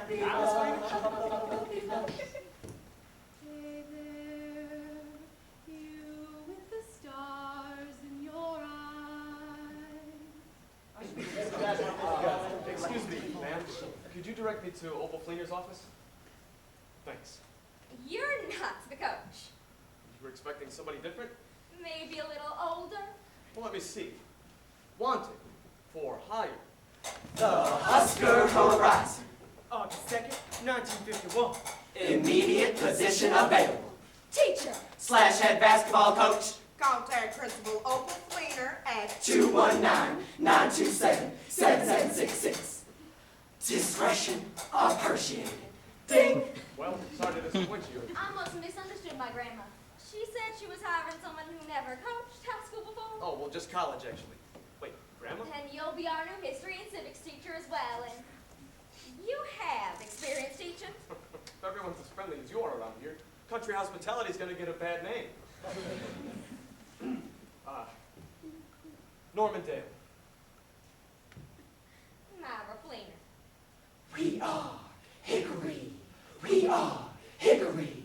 So I see you've met my granddaughter. Charm. Well, she's a pistol. Now this is your new home.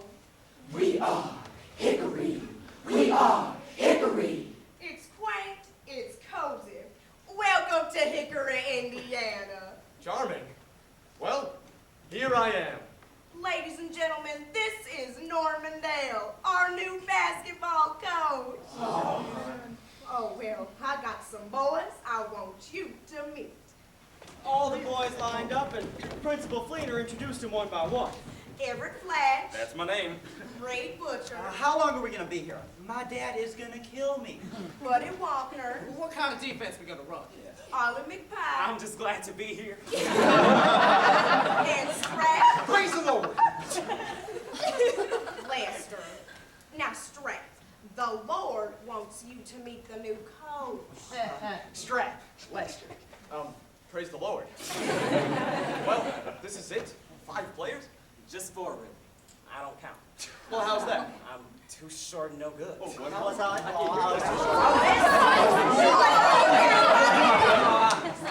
Practice to be a body. Sometimes we need to use the cheerleaders as extras. Cheerleaders? Well, they're really our sisters.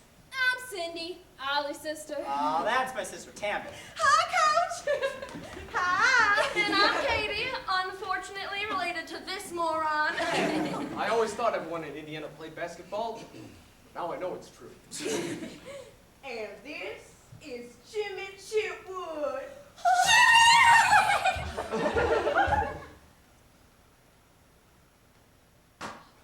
Jeepers creepers.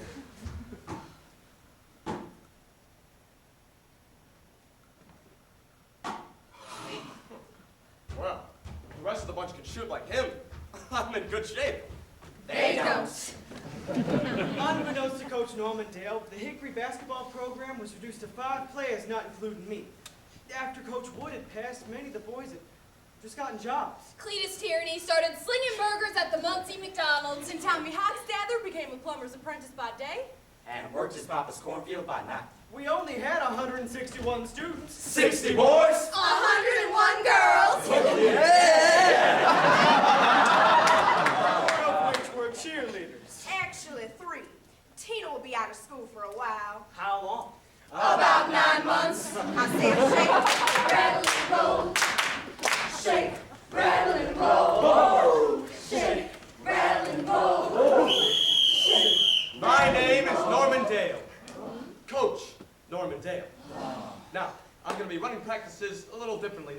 to, but as you'll find out, everything will have its reason.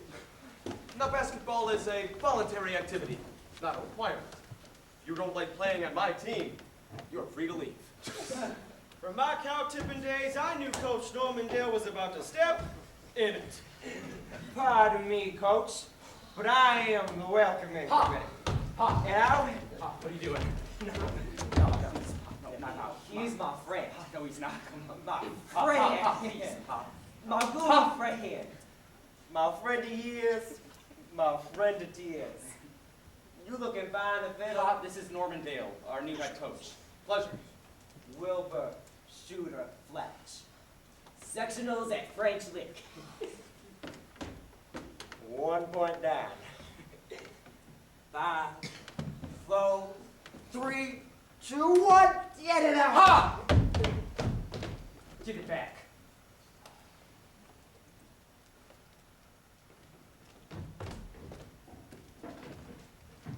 Your wallet. What? Thanks. Now, I have a question. Are we going to play zone defense or man-to-man? Now, I got your attention. What these boys need is a good old-fashioned 4R education. Reading, writing, arithmetic, and round ball. You probably want to talk about Jimmy. Why would I? What does it have to do with you? I look after Jimmy and his brother.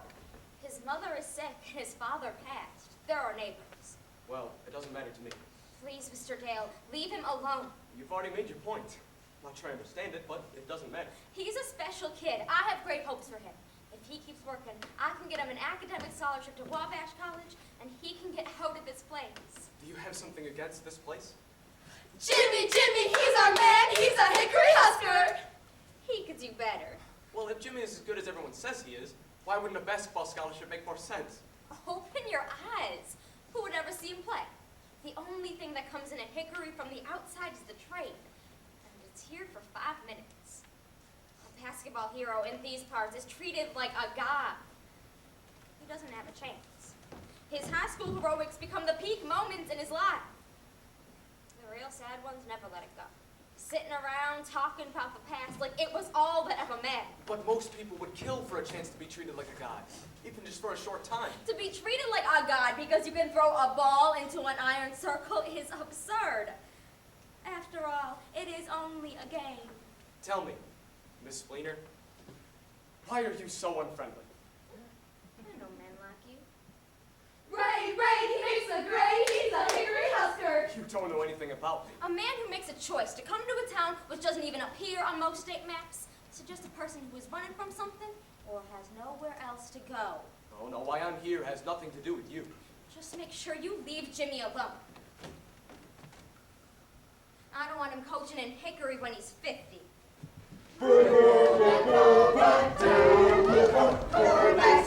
Win this game, rock, rock, rock! The first pep rally was a sight to behold. Everyone and the uncle was in attendance. Please make feel welcome our new coach, Norman Dale.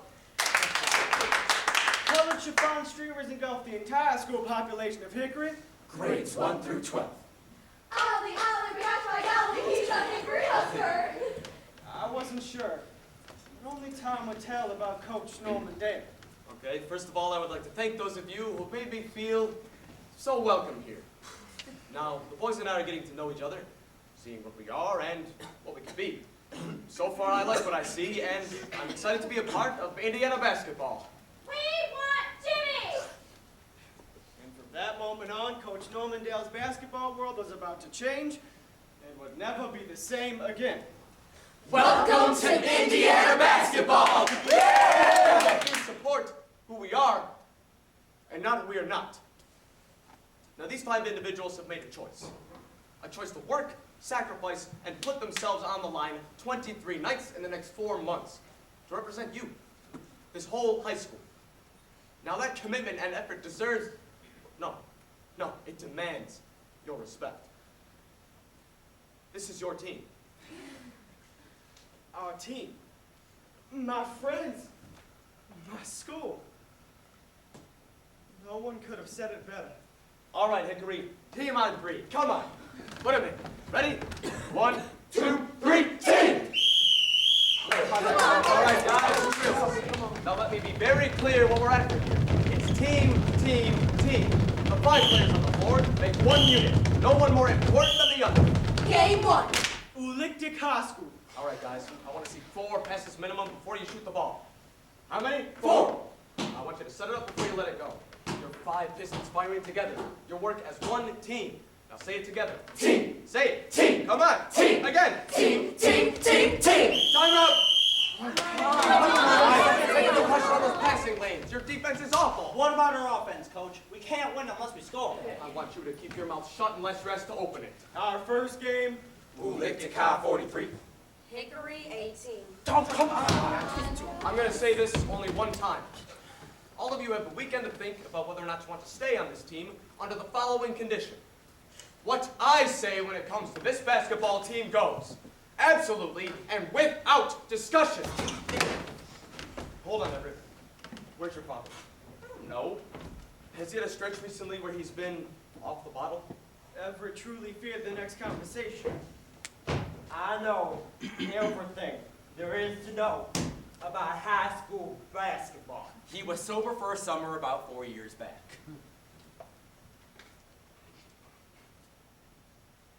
It didn't last.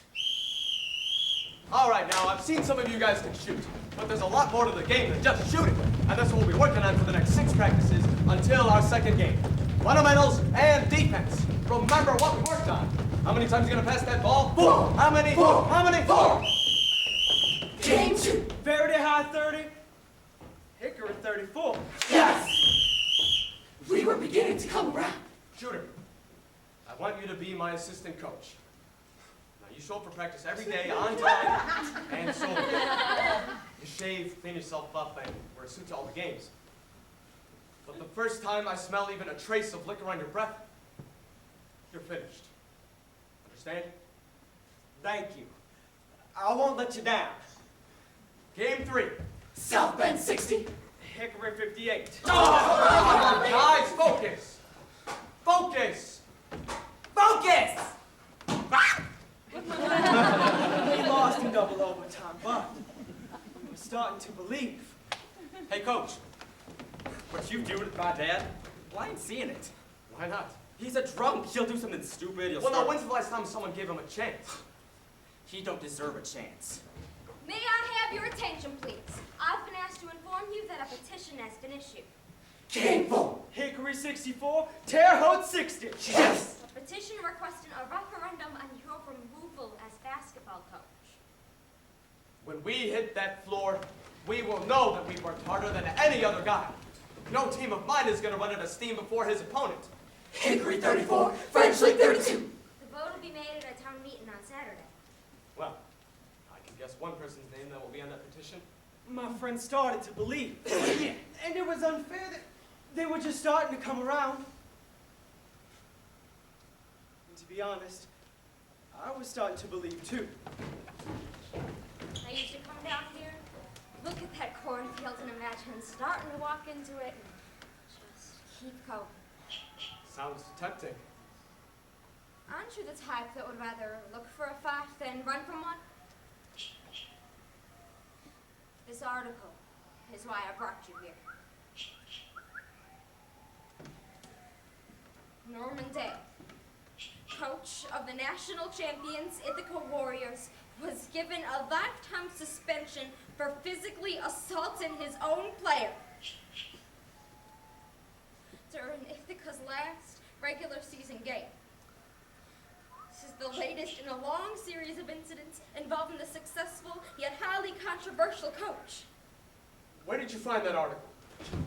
The library at Deer Lake.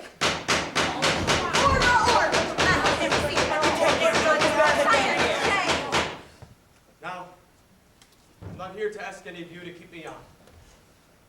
You do what you have to do. I've made mistakes, but they are mistakes I take full responsibility for. I apologize for nothing. I was hired to teach these boys the game of basketball, and I've done that to the best of my ability. You may not be pleased with the results, but I am. I am very proud of my boys. Every one of them. And, well, isn't it your turn now? Wait! Jimmy. Now I know what everyone's been saying. Coach Wood is gone. And he ain't coming back. Coach Normandale is the best thing for this team, for this town. Now I don't know if this is going to change much, but it's time for me to play ball. One thing. I play, and Coach stays. Take 5,000 votes, I go. I think in order to be fair,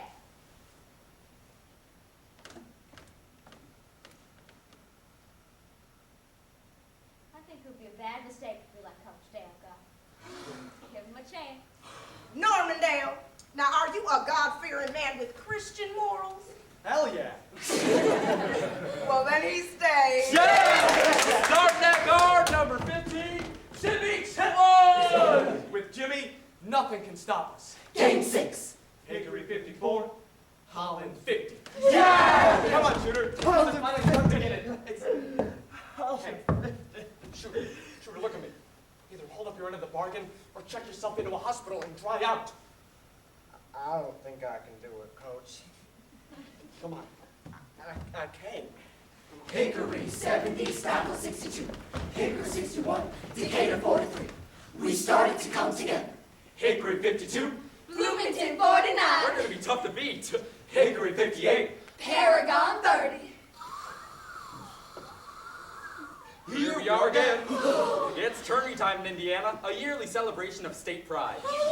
875 high school teams, all in one single elimination playoff. 55 sectional championships, each with 16 schools vying to represent their team in the regionals. Oh, sweet Jesus.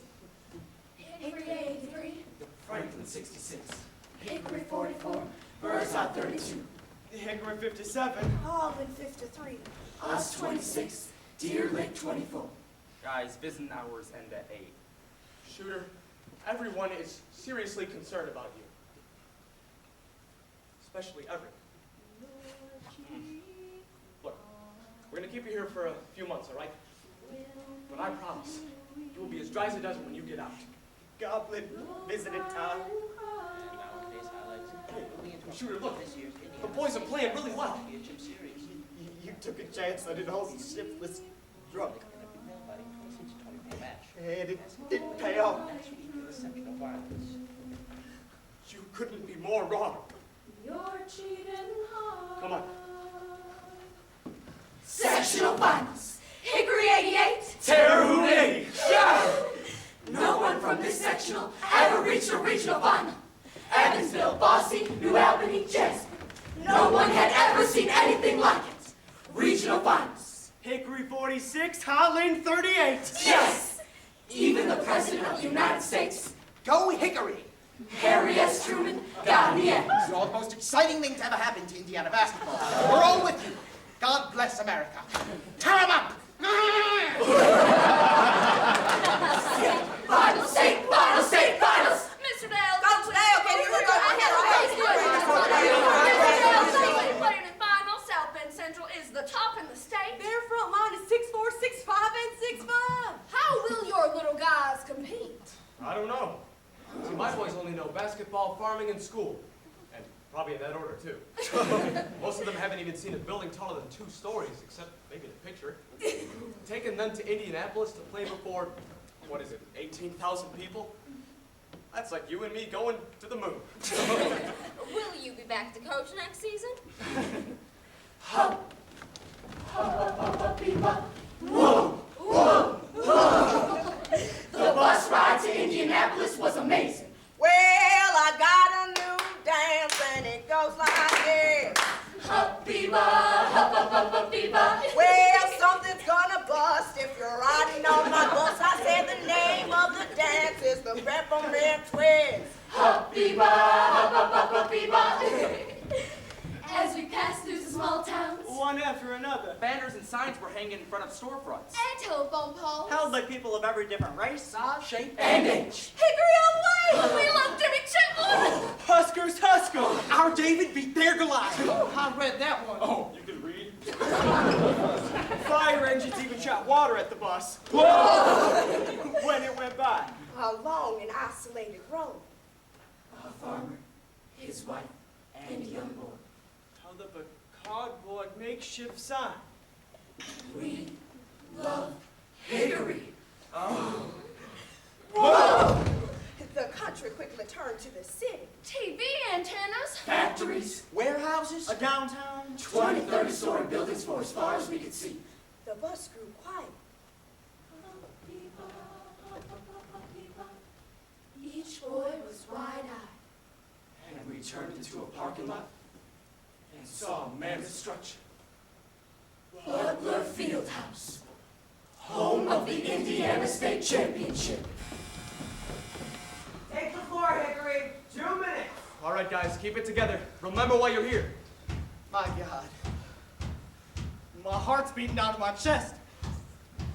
My God. Did you see the size of those guys? My God. Okay, Lord, I'm ready.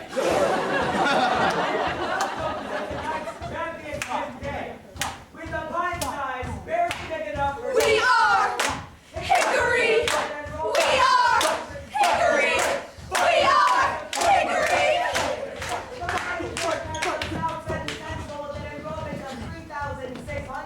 Hey, remember why you're here. My God, they're big. Come on, guys, come on. Bring it in. Come on, let's go. Now, we are way past big speech time. So I just want to say thank you, all of you, for making these last few months the best in my life. Now, does anyone have anything they want to say? Let's win this one for all the little schools. We never had a chance to get here. I want to win this one for my dad. Let's do this for Coach. You got us. Let us pray. And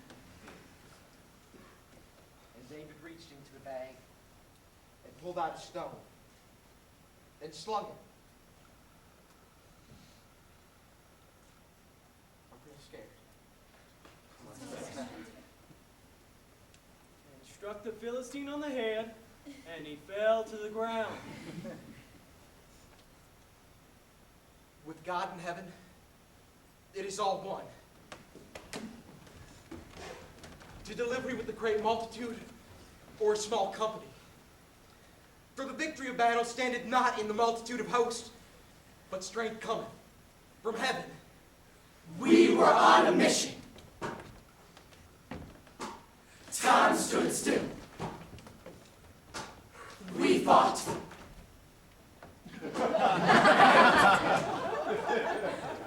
And hung tough.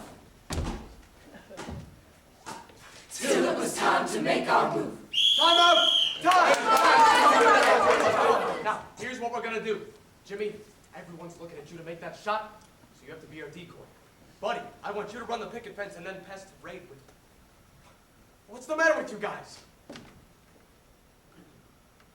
Don't worry, Coach. I'll make it.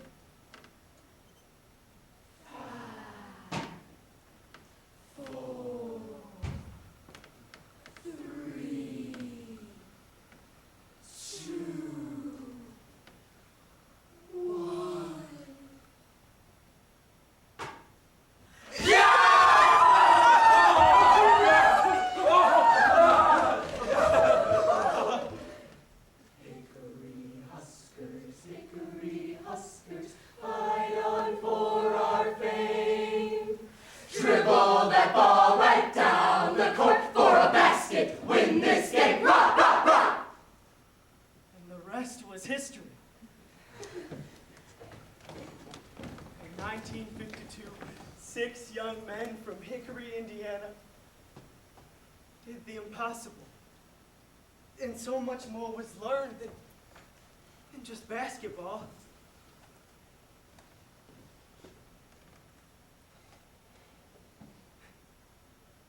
So much more was taught.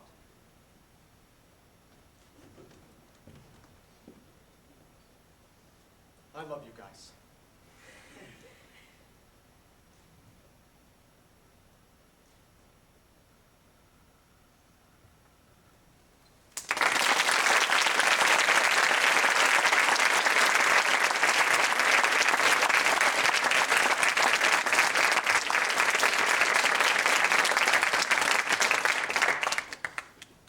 Kyla Thompson, Cindy McPike. Pia Leander, Opal Fleener. Alyssa Lorenzo, Tammy Butcher. Emerson Paver, Shooter Fletch. Cooper Packard, Everett Fletch. Alex Manzetti, Buddy Wampler. Laura Hilger, Katie Wampner. Megan Ringo, Sound Effects. Hannah Lane, Myra Fleener. Sylvester Bracey, Ali Pike. Scott Malak, Ray Butcher. Kenneth Blada, Strap Lester. Kyle Fitzgerald, Jimmy Chitwood. Daniel Blewett, Norman Dale.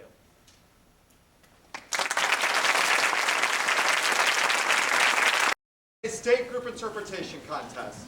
At this time, I'm going to ask that you please turn off your cell phone or anything else that makes noise so we do not distract this performance. Once this performance has begun, I'll ask that you remain seated until its conclusion. At that time, I'll ask the judges to depart, and then we'll ask you to follow them in a quick but safe manner so that this performance can strike and our next performance can set up. Our next performance of today, performing Tyranny on Trial, Stevenson vs. the State, written by Janine Stromer and Warren Sampson, Homewood-Flossmoor High School.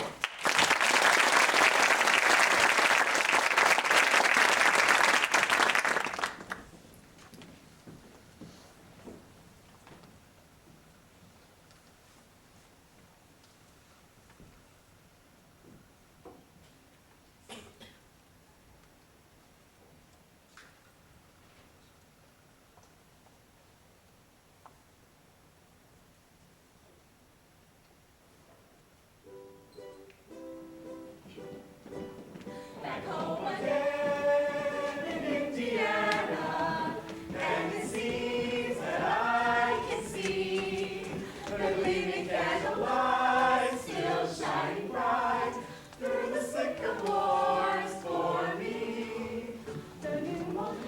America faces a crisis, and it's not a crisis like a summer storm, the kind that hits hard and then moves on.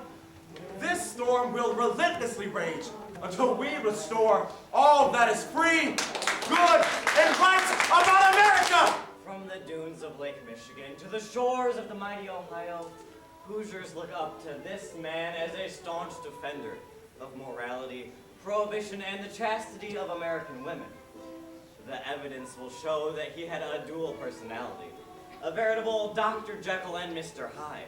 We're going to speak truth today, because we need to start talking about what will work for America. We will talk truth. On one side, A sympathetic, cultured, attractive man of the world. As 100% Americans, we must reject the demon alcohol. We must reject all the debauches the youth of our land, and secure the virtue of that youth with temperance and chastity. We must do something. We must do everything to save and safeguard the American Republic. He mysteriously attracted and dominated better men and women. Our lives, our fortunes, our sacred honor must now and henceforth be given to our common country. The evidence will show that there is another side of him. A violator of the law. A drunkard. A persistent destroyer of women's chastity. A typical Dr. Jekyll and Mr. Hyde. Cover 2918 states where there is no vision, the people perish. Let that not be the epitaph of the American Republic. My friends, my name is David C. Stevenson. In 1928, you are going to put me in the White House as president, and no one is going to stop us! Did you hear? The Klan sent bushel baskets of groceries. Candy, shoes, bedclothes. 12 big trucks full. Christian values. Societal good. For more than 100 Indiana families. My name is Madge Oberholzer. I am a resident of Marian County, State of Indiana, residing at 5802 University Avenue, Indianapolis. Madge Oberholzer will be the principal witness for the state. Her story is of itself sufficient warrant to brand the black word guilty on the brazen forehead of the defendant. Maggie, what are you doing Friday? I hear there's a new movie playing. Really, Eunice? You and those picture shows. I read about it in the Herald Examiner. Prudence Petty's column. It's about the opera de Paris. A mysterious phantom threatens a famous actress. He wears a mask. It was a singer. He was in love with her. I read that one too. Oh, but I can't, Eunice. I've been invited to attend a party. How exciting! For a girl who manages a traveling library. Tell me all about it. It's at the home of Mr. D.C. Stevenson. Grand Dragon? Of the Indiana clan? They're doing such good works now. Really? Says you. They're expanding the Hoosier Youth Leagues. Helping churches, building hospitals, even supporting the Boy Scouts. Before long, they'll be running the whole state. I'm Prudence Penny from the Herald Examiner. I write a ladies' column. Who's that sitting at DC's table, next to the governor? That's the superintendent and his assistant. How did they get those seats? Must know somebody higher. Or paid a lot of moolah. Miss Overholzer, I don't believe you've been to my home before. No, sir. I haven't had the privilege. I assure you, the privilege is all mine. Perhaps I should give you the nickel tour. Would you care to dance? I'd be honored. Who's DC dancing with? Oh, they make a beautiful couple. I wouldn't call her beautiful. She's pretty. He has such influence. Seems like a fellow like that can have anyone he wants. How did I manage to entrance the most beautiful woman at the party? Oh, You work in the State Department of Instruction, don't you? how do you know that? You hear things. Can I see you again? Hi, Mr. Stevenson. Oh, please. Call me Steve. I hardly know you. You will. We'll talk again. Soon. Soon. She will be supported, corroborated by credible witnesses, unassailable facts, and by inescapable inferences, until there can rest in no man's mind a reasonable doubt of his guilt. Eunice, how was the movie? Movie? How was the party? I saw your name in the paper. I met Stevenson. The Grand Dragon himself. He's charming. The cat's meow. Gives me the heebie-jeebies. He's writing a new book. 100 years of health. And he wants my help. Got it, girl. He thinks it may even be in every Indiana school. So, he's the real McCoy. He called me this afternoon. Said he's leaving for Chicago tonight and wants to see me about something very important. This is no ordinary case, as you can see. This trial will prove Stevenson to be a typical Dr. Jekyll and Mr. Hyde.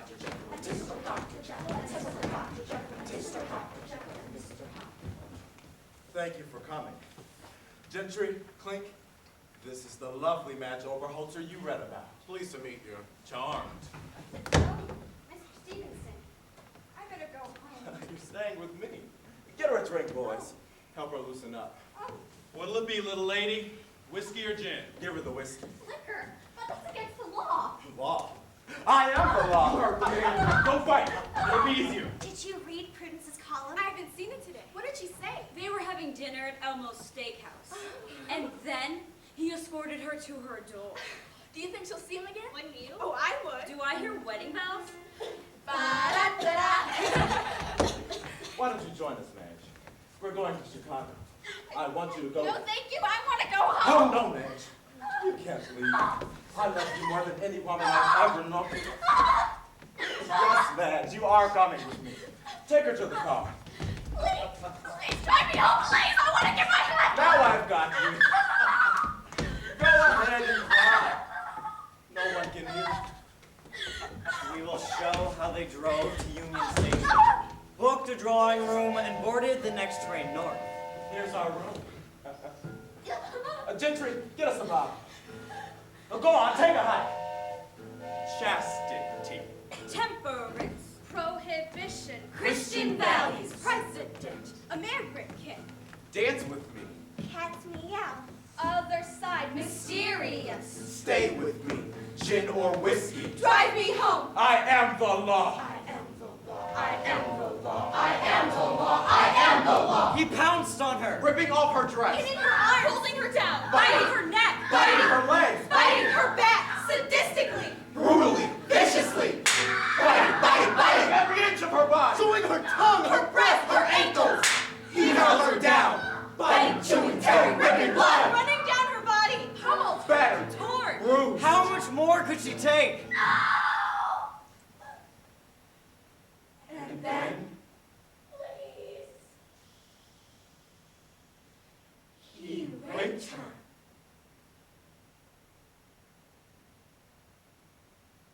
We will tell you the story of her entrapment, of being drugged, kidnapped, assaulted, beaten, lacerated with beastly fangs, and how she was forced and lost all that a good woman holds dear.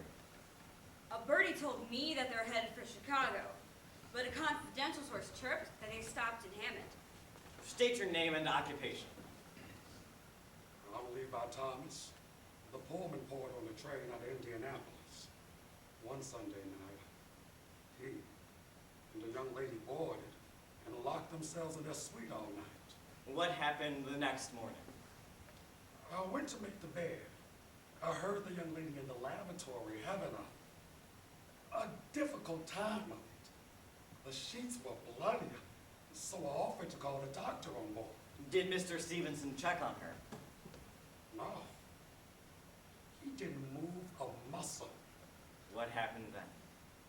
Well, after they disembarked, I went to check the suite, being nosy and all. But when I went into the lavatory,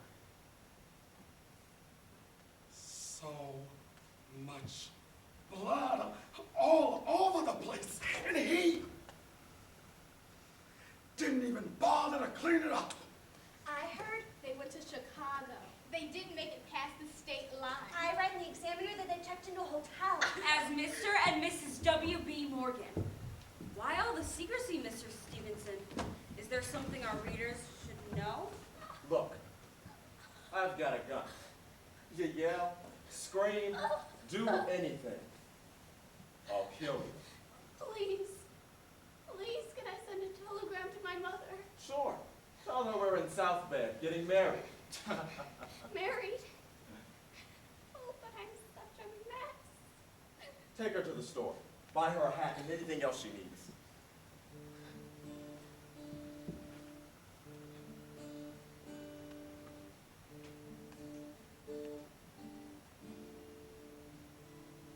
He took me to a drugstore. Once I was there, I scoured the shelves for something. Anything. I remembered a girl who had swallowed a disinfectant and poisoned herself. I bought a box of tablets and hid them in my purse. How many? 18. Please, let this work. 1, 2, 3. 3.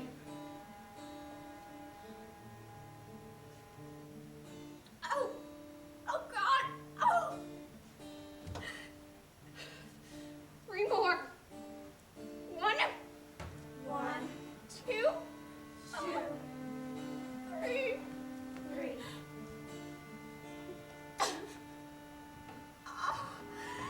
Oh!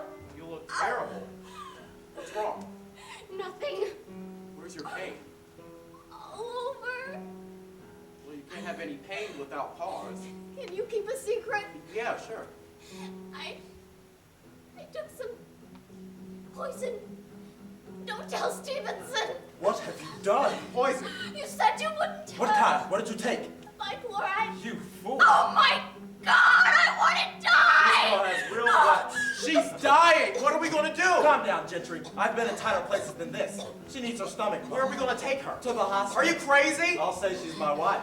I'm not your wife, and I won't pretend to be. We'll go to Crown Point and I won't do it. I won't. Get the car, Gentry. But it's in Indianapolis. Don't you cross me. Get the car.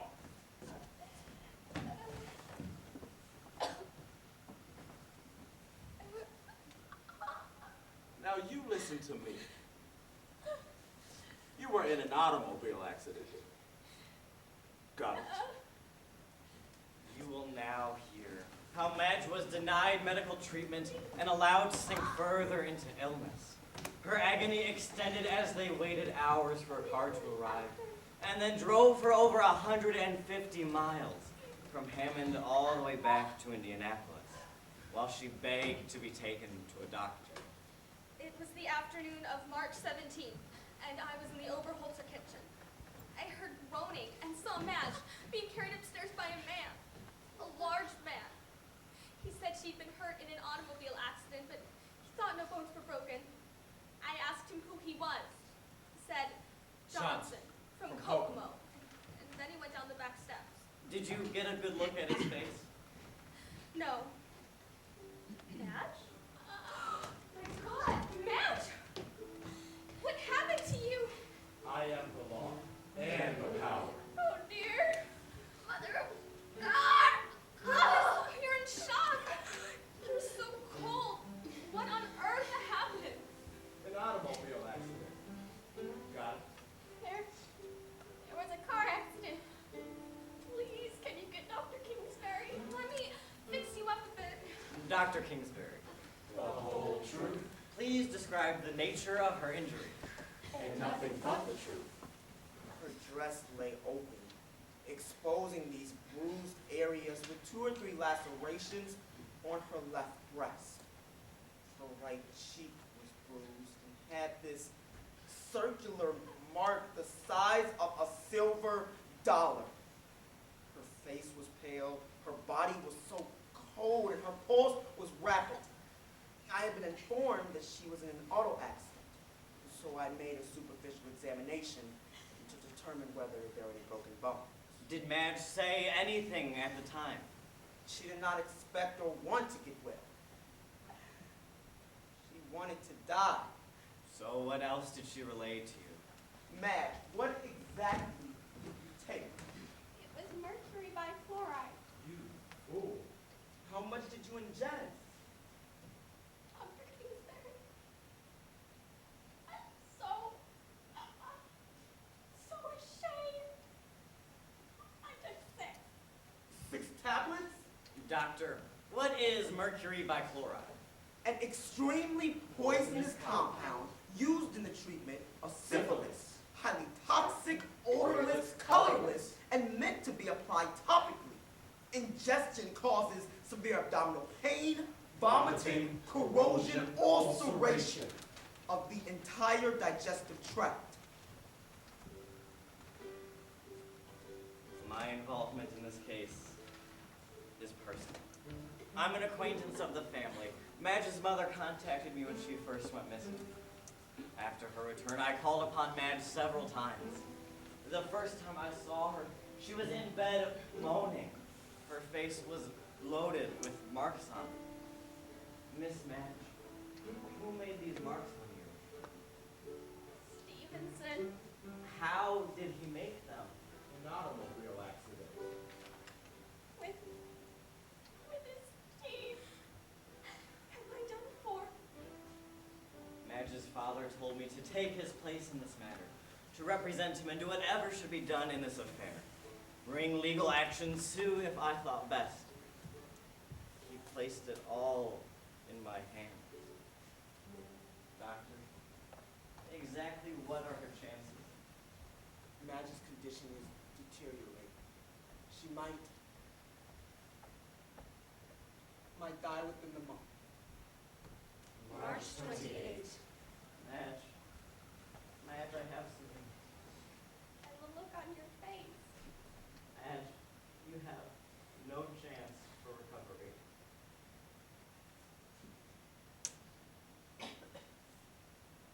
That's all right. I am ready to die. I understand you. And I am ready to die. Okay, Madge. You need to tell me everything. Describe to me exactly what happened. Eunice, right here, Magic. All right. Everything now. This will be your testimony. I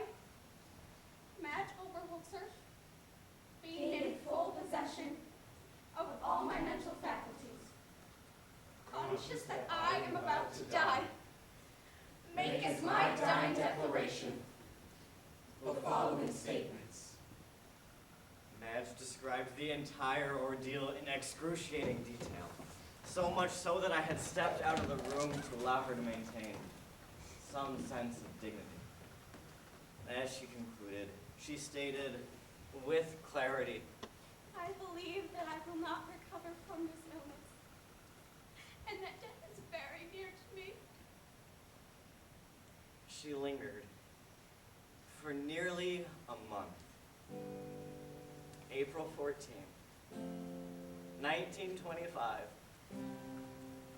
Madge Oberholzer left this world. Dear readers, Miss Madge Oberholzer was laid to rest today. She is greatly mourned by the community. Hundreds of people visited her home to say their goodbyes. The casket was lined with tufted velvet. A silver plate engraved with her name was on the coffin. The flowers overflowed from the parlor to the porch. Madge's face was serene and peaceful. Whatever horrors she had undergone, whatever secrets were locked away, would remain hers and hers alone. A post-mortem examination disclosed an abscess in the lung. This abscess showed the presence of pus-forming germs, which we call staphylococci. Doctor, were you able to tell Madge exactly why she was dying? Not specifically. It seemed to be a combination of all that happened to her. Infection from the bites, action of the poison, lack of early treatment. Describe to the jury the source of this infection. There were open wounds on her left breast.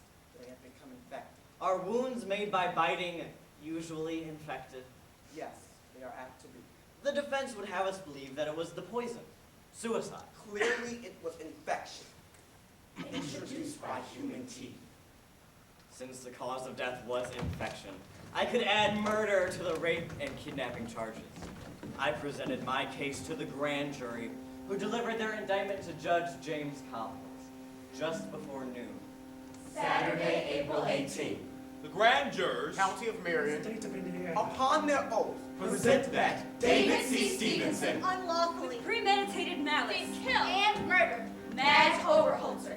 David C. Stevenson did it unlawfully. Wrongfully. Strike, beat, wound. And savagely bite her. Restrain her of liberty. Forcibly against her will inflict shame. A shame so inflicted That she did procure. swallow a poison. Stevenson did unlawfully. Wrongfully failed to procure. feloniously denied attention by or help, from any position The defendant unjustly. by the manner and means stated. did unlawfully, wrongfully, feloniously, and with premeditated malice. Kill and murder Madge Oberholzer. Dr. Jekyll, Mr. Hyde. Mr. Stevenson, I've checked all of my sources and found almost nothing. Tell me a little about yourself. Our readers are dying to know. Oh, it's nobody's business who I am or where my parents are from. I'm a nobody from nowhere. But I've got brains. And I'm going to be the biggest man in the United States. Mr. Stevenson, do you have any comments about the charges brought against you? I refuse to discuss such trivial matters. I am the law in Indiana. I am the law. And have money behind me. They can't do anything to me. The outcome of this trial does not matter. When all is said and done, the governor will pardon me. After all, it was I who put him in office. I control all the right people. They won't get behind this girl's story. She followed me around, calling me a darling and Steve, showing up out of the blue, expecting me to escort her to dances and dinners. Well, who wouldn't want to marry Indiana's most powerful man? The next president of the United States. What the public didn't know, I soon found out. Stevenson was a discreet alcoholic and a sexual deviant with an uncontrollable my instincts and uncovered a different Stevenson. A real-life Dr. Jekyll and Mr. Hyde, who abused, degraded, and humiliated women, and used his clan to hush them up. How many other women were silenced? This was no story for the paper. Instead of the ladies' column, I took it to the court. Do you solemnly swear? How many other women To tell the truth. Has he done this to? The whole truth. The time to speak up is now. And nothing but the truth. So help you God. I do. State your name and occupation. My name is Helen. Dorothy. Nettie. I'm an actress trying to make some connections in Chicago. I do manicures at a hotel in Columbus, Ohio. I'm a medical intern at Methodist Hospital in Indianapolis. Mr. Stevenson was on the board of directors. He bragged about his power in Indiana, said he could elect anyone he wanted for governor. Mr. Stevenson called for a manicurist, so I went up to his suite with my tray. There were two other men in the room. A large mirror in the room was broken, and some chairs smashed. The room smelled like a distillery. The other two men left the room and shut the door. And he began laughing. I went with an attorney friend to a party at Stevenson's. I decided to take a taxi home. When I got to the front door, I told him what an enjoyable evening it had been. He then took me by the arm and pushed me to a room above the garage. He locked the door, and he began laughing. We were engaged, Stevenson and me, but I broke it off. The entire time we were engaged, I knew I could never marry him. But I called him once more to discuss the hospital. He said no, that I had closed that door. And he began laughing. I had just finished manicuring one of Stevenson's hands, and he got him to get a drink of whiskey and offered me a drink. But when I told him that I didn't want any and that I didn't use it, He began laughing. he grabbed me. He said that he would give me $100 if I would let him have his way with me. He said that he would come to my house. He made me ride with him and we quarreled. He wouldn't take me back home. He knocked me down several times. He first tried to be nice. When he saw he couldn't get what he wanted, he tried to force himself on me. I told him no! He said, I will kill you. I have a gun. Go ahead and do it. I'll get the gun for you and pull the trigger myself. He put me in his bed. He gave me some kind of tablets and got in bed with me. Stevenson went over to his crib and I ran. I was battered, belittled, beaten, and what was most terrible, disgusting, Horrific. he bit me on my neck, on my arm, On my thigh. Then the next day, I called the house detective, and Stevenson was arrested. But the hotel wouldn't let me press charges because of the publicity. I called my mother. She knew at once that something was wrong, and she came right away to get me. I called Prudence Penny of the Examiner. Oh, it made the papers. The local papers. So when I heard her story, I had to come. October 29, 1925. I told you in my opening statement that Madge Oberholzer would be the principal witness for the state. And gentlemen, she has been. The Grand Dragon, the most influential Klansman Indiana has ever seen, committed what was throughout the country called the unspeakable crime, a brutal attempt at rape accompanied by the most revolting of perversions. Is it your testimony that Madge Oberholzer was a willing party to this outrage? Of course she was. So she drank alcohol willingly. No one forced her to drink. She went on that trip without coat or hat. Now, if I understand anything about women, they don't leave home without a hat. I bought her a hat. Was she allowed to contact her family? She sent a telegram. So she boarded that train under her own power. I didn't hold a gun on her. Did you or did you not fraudulently present Madge Oberholzer as your wife? We were traveling to Chicago to get married. Do you, gentlemen, do you believe that this woman was driven to despair and forced by the defendant to take poison? I didn't force her to take anything. You are responsible to the law as if you had stabbed her. You have no evidence like that. You violated the law. I have the law! No! I am. And I am here to ensure that Madge's death does not go unpunished. Gentlemen of the jury, you are going to write into your verdict whether your daughter, my daughter's daughter, will be protected from vandalism, from the criminally inclined. That is the responsibility on you. Not only the eyes of this community, but the eyes of the entire state and nation are on this courtroom today. Is there a man out there who would sign a verdict to acquit this hideous monster? He destroyed Madge's body. Don't allow him to destroy her memory. I call on you now to hand over a verdict, a warning against the arrogance of those with power who begin to believe that their wish is law. We of the jury find David C. Stevenson so much blood. Uncontrollable act. I told him no. Guilty. Gin or whiskey? He grabbed me. Guilty. She's dying. Human tea. Guilty. Johnson from Kokomo. We were engaged. Guilty. Guilty. Guilty!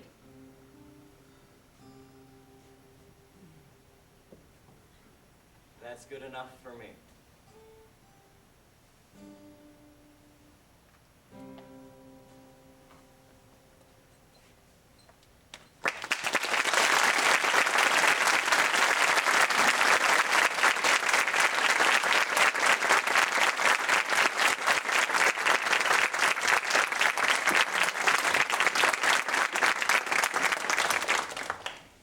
Isaiah Seifert, prosecutor.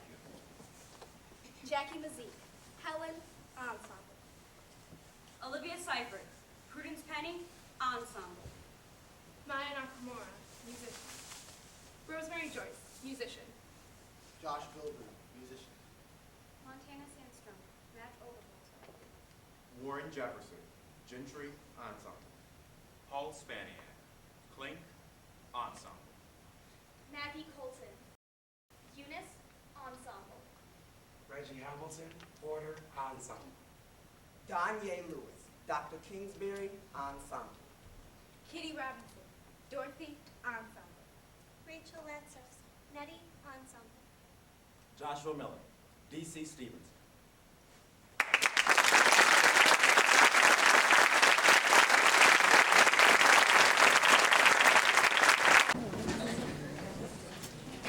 Good afternoon. And welcome to the 2013 IHSA State Group Interpretation Contest. At this time, I'm going to ask that you please turn off your cell phone or anything else that makes noise so we don't have to distract from this performance. Once this performance has begun, I'll ask that you remain seated until its conclusion. At that time, I'll ask the judges to depart, and then I'll ask you to follow them in a quick but safe manner so that this performance can strike and our next performance can set up. The next performance of this afternoon is performing Karen Russell's The St. Lucy's Home for Girls Raised by Wolves, Richards High School.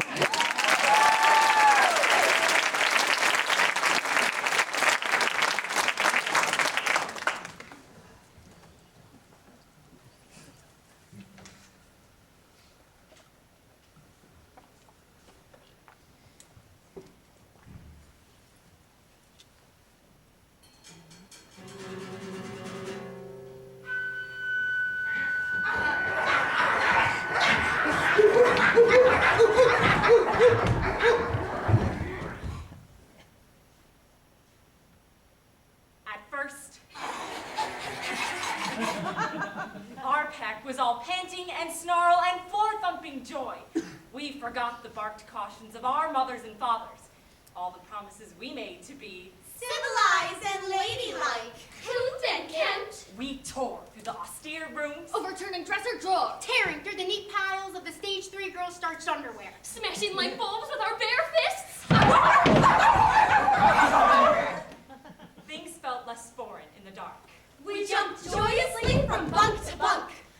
We held our noses in the air, our imaginary back hair bristling in territorial delight.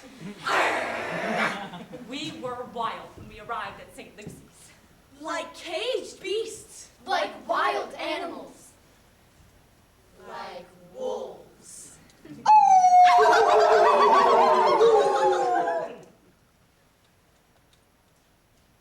We didn't know it then, but soon, this would all change. The nun watched us from the corner of the room. Her face was pinched with displeasure. Something must be done, she said. Something must be done.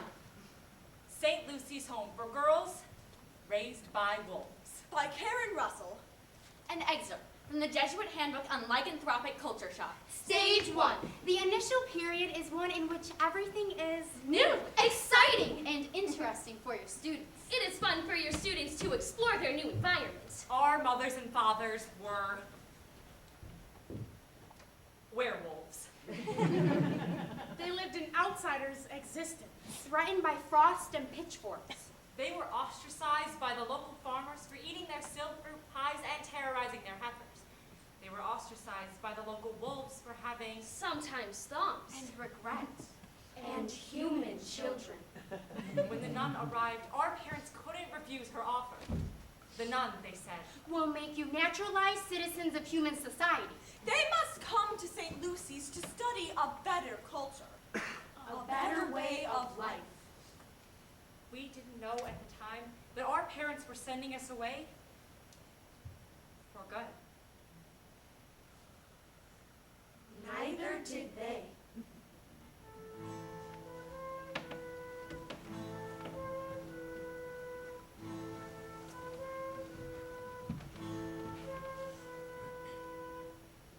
That first afternoon at St. Lucy's, the nun gave us free rein of the grounds.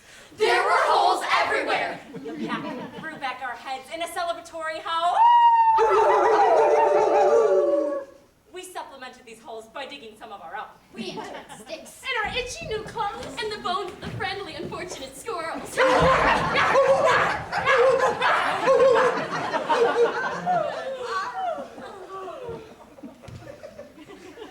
that, we sprawled out for a much-needed afternoon nap. Then, the nun appeared. When our oldest sister saw the nun approaching, she instinctively bristled. And what is your name, little one? Our oldest sister howled something awful and inarticulate. Oh, woo, woo. The nun nodded and scribbled on a yellow legal pad. She slapped on a name tag. Hello, my name is... Jeanette it is. The rest of the pack ran in a loose, uncertain circle, torn by our instinct to help her and our newfound fear. We sensed some subtle danger afoot, a written language we didn't understand. Our littlest sister had the quickest reflexes. She didn't stop running for 2 hours.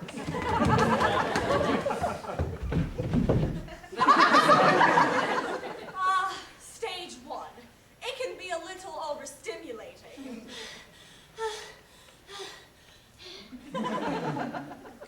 Once she stopped, she was dead. Hello, my name is... Mirabella. An excerpt from the Jesuit Handbook on Lycanthropic Culture Shock. Stage 2. After some time, Your students realize they must work to adapt to their new culture. This work may be stressful. and students may experience a strong sense of dislocation. They may feel Isolated, irritated, bewildered, depressed, and generally uncomfortable. Those were the days where we dreamed of rivers and meat. The full moon nights were the worst. Worse than cold toilet seats. and cold tomatoes. Worse than trying to will our tongues to curl around our false new names. We would snarl at each other for no reason. I remember how disorienting it was to look down and see 2 square shoes instead of my own 2 feet. Keep your mouth shut! The nun would say. Mouth shut, shoes on feet. We repeated this during walking drills. Mouth shut, shoes on feet. Mouth shut, shoes on feet. Mouth shut, shoes on feet. Do not chew on your penny loafers. Do not eat your shoe polish. Do not walk on all 4s. We had never wanted to run away so badly. But who did we have to run back to? Only the curled grimace of the mother. Could we betray our parents by going back to them? After they had given us the choicest part of the woodchuck, After they had loved us at our hairless worst. Nosed us across ice floes. Sent us to St. Lucy's for our own betterment. Still, at least the pack seemed to be adjusting at the same rate. Almost everyone was fully bipedal. Almost. The pack was worried about Mirabella. She was still loping around on all fours. Mirabella would rip foamy chunks from the church pews and replace them with ham bones and girl gander. She loved to roam the ground, wagging her invisible tail. Her fists blue-white from the strain, as if she were holding a secret tight to the ground. The nun would sigh every time she saw her. Oh, Mirabella. She'd sit with Mirabella and try to pry her fingers apart. You see? She'd say softly again and again, What are you holding on to? Nothing, little one. Nothing. In the meantime, the pack hated Jeanette. Oh, that is great. She was the most successful of all of us, the farthest removed from her origins. Her real name was...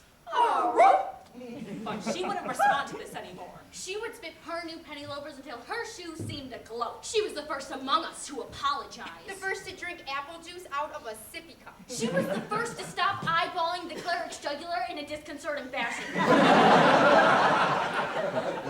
She could even blurt out a pathetic sounding, please, to meet you, every time the cardinal came to visit to check on our progress. Our little wolf in sheep's clothing. The nun would smile and laugh. And Jeanette? She would laugh along with them.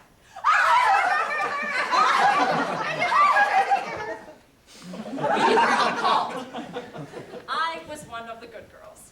Not great, not terrible.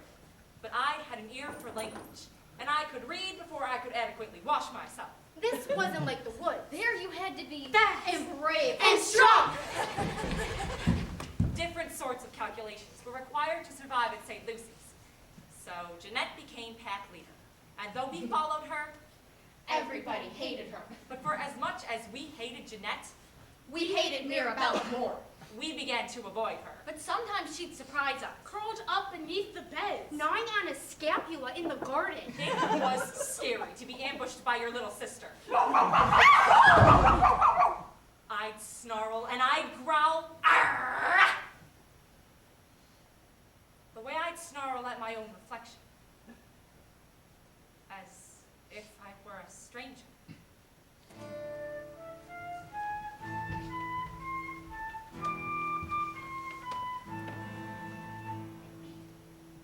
Every time Mirabella misbehaved, the nun made her watch a sideshow.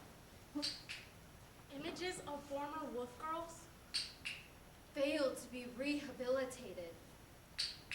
Long-haired and sad-eyed girls, still limping after their former wolf past. Images of former wolf failed girls. to be rehabilitated. Images of former wolf failed girls. to be Images of former wolf rehabilitated. girls. Images of Images of former wolf girls.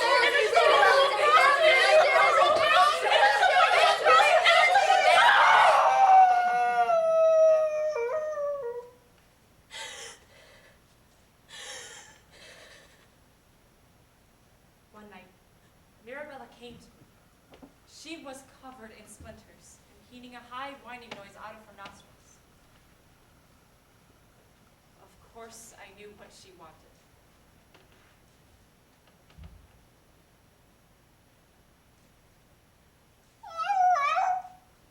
I still spoke the language she was using.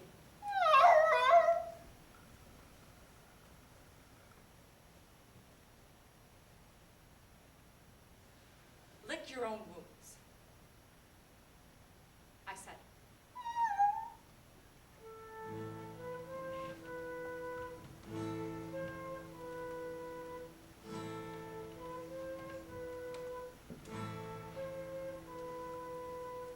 An excerpt from the Jesuit Handbook on Lycanthropic Culture Shock. Stage 3. It is common that students who find themselves in a new and different culture begin to reject the host culture and draw into themselves. And your students may feel that their own culture's lifestyles are far superior to those of the host culture. The nun was worried about Mirabella, too. To correct a failing, you must first be aware of it as a failing. And there was Mirabella. Shucking her clothes in full view of the visiting cardinal. Battling a raccoon under the dinner table. While the rest of us took dainty bites of peas and borscht. There was Mirabella. Doing belly flops into compost. You must pull your weight at St. Lucy's. The nun scolded her in front of all of us. Does Mirabella try to earn skill points by shucking walnuts? Does Mirabella even know what a walnut is? Has Mirabella learned any words yet? That is not a word. It is a sin to speak without using words. There was a long silence. Something must be done, she said. Something must be done. I should have warned her. If we were in the woods and Mirabella had come under attack by territorial beavers or snowblind bears, I would have warned her. But truth is, By stage 3. I wanted her gone.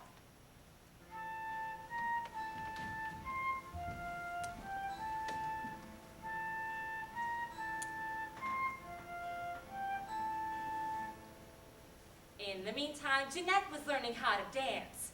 On Holy Thursday, she had mastered a rudimentary form of the Charleston.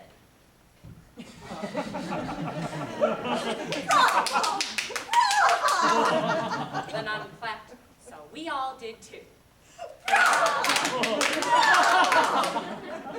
We had 6 weeks of lessons, and none of us could dance the Sausalito. The nuns decided we needed an inducement to dance. They announced that we would celebrate our successful rehabilitations with a debutante ball. There would be brothers! Ferried over from the home for man boys raised by wolves. A reporter, a jazz band, And root beer sent from tiny cups. But the brothers! we'd almost forgotten about them. Our invisible tails went limp.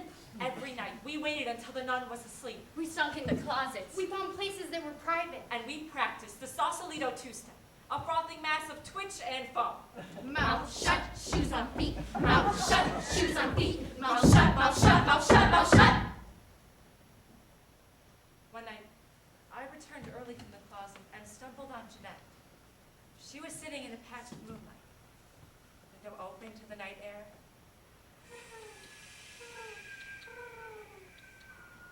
The sound of the forest was resonating in the room.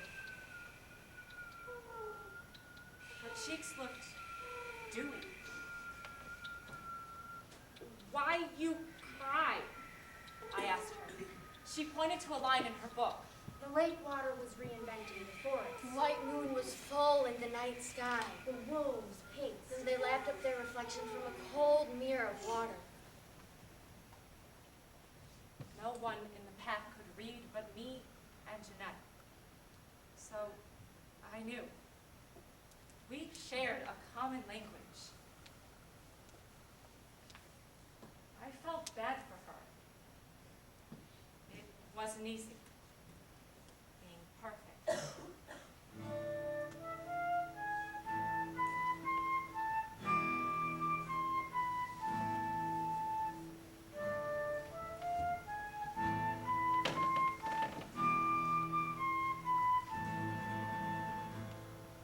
On Sundays, the pretending felt almost as normal as nature. We would form a line and march into the chapel. We understood the chapel. It was the human's moon, a place for howling beyond purpose. Not for mating, Not for hunting, not for fighting. Not for anything but the sound itself.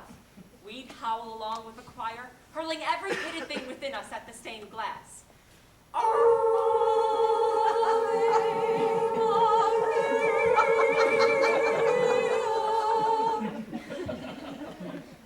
The nun frowned, but you could tell that she was pleased.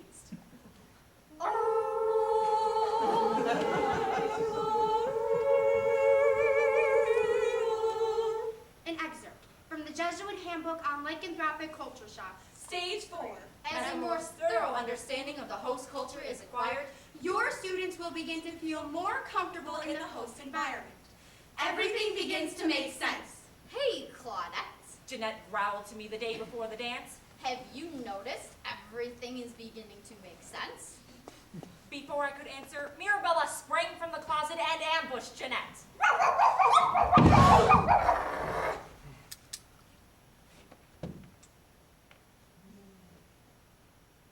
What about you, Mirabella? Jeanette asked politely.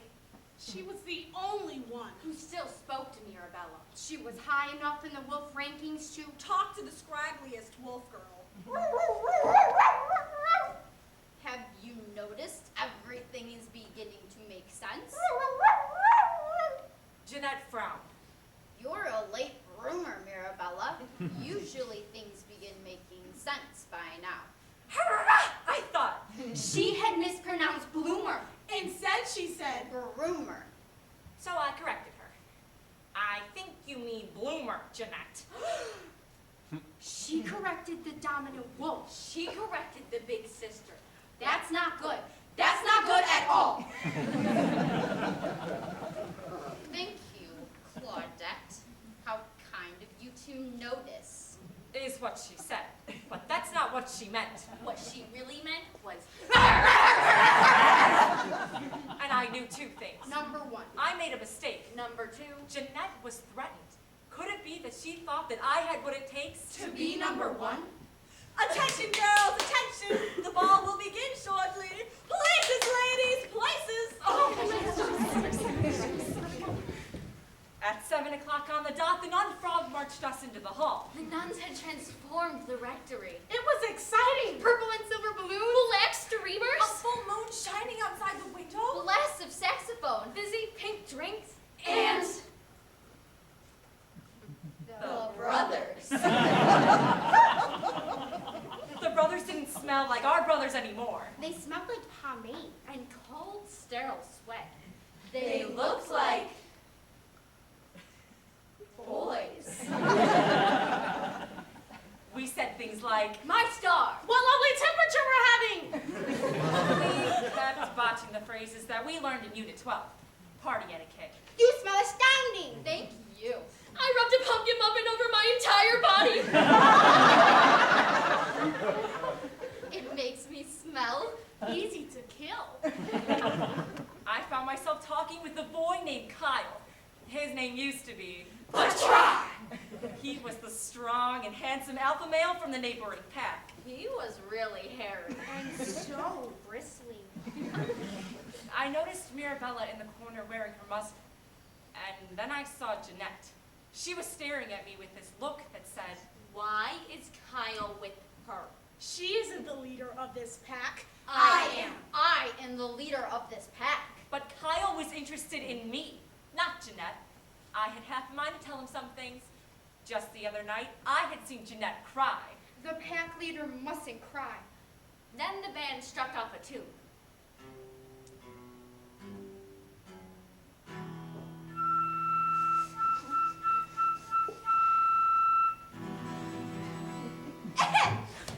The time has come to do the salsalito.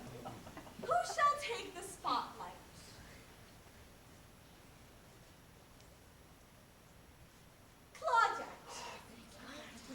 Oh no, oh no, oh no. All of a sudden, all I could remember how to do was to pump and pump and pump my legs. Like running in the forest. In a flash of hot light, everything I'd learned. Everything I learned at St. Lucy's had vanished. Oh no, everyone is watching. As if of their own accord. Her feet started to wiggle out of her shoes. Mouth shut, mouth shut. I gasped, staring down at my naked toes. Mouth shut, mouth shut, mouth shut, mouth shut. Ahem! The nun sounded mad. The time has come to do the salsalito. And the salsalito in no way resembles whatever it is you are currently doing. Beads of sweat stood out on my forehead. Her jaw was gaping open. Her tongue was lolling out to one side. She looks like a wolf. What are the steps? I looked frantically for Jeanette. She would help me. She would tell me what to do. Jeanette was sitting in the corner. Sipping punch. I locked eyes with Jeanette, pleading with the intensity I used in the forest. What are the steps? I mouthed to her. The steps. What are the steps? The steps? She smiled, a wide, true wolf smile. For an instant, She looked just like our mother. Not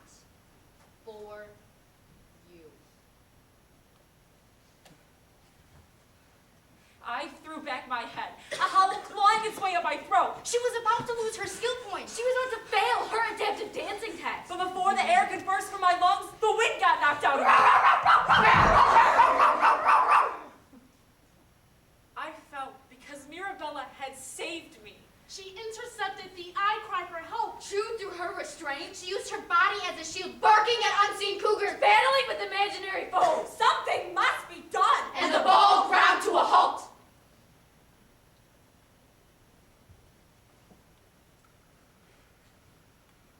And I have never loved someone so much before or since as I loved my littlest sister at that moment. I wanted to roll over and lick her ears. I wanted to kill a dozen spotted fawns and let her eat first.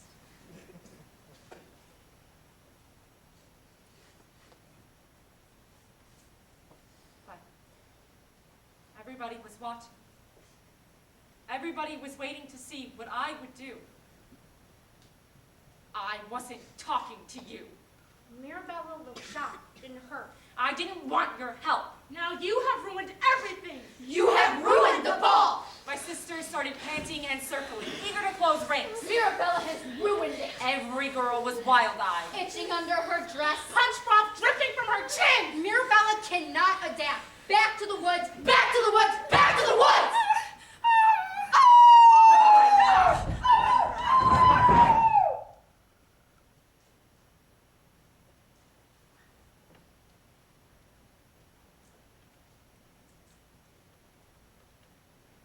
The next day, Mirabella was gone.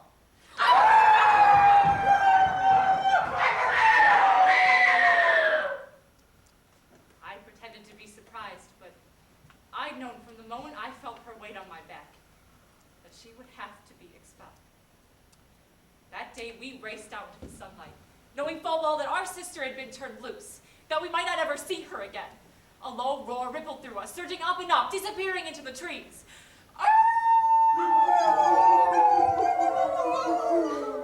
What if Mirabella had heard us and come back?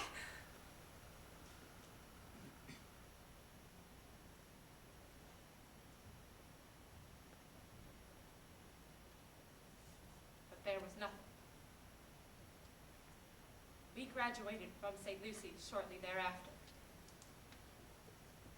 As far as I can recollect, That was our last communal howl.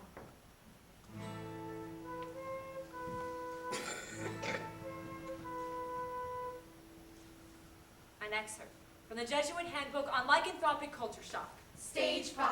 At this point, your students are able to interact effectively within their new environment. They find it easy to move between cultures. Many years have passed since my time at St. Lucy's, and I often think of Mirabella and Jeanette. Jeanette did everything right in the eyes of the nun, and Mirabella was the exact opposite. But when I needed her, when I needed a sister, she was there. I will never forgive myself.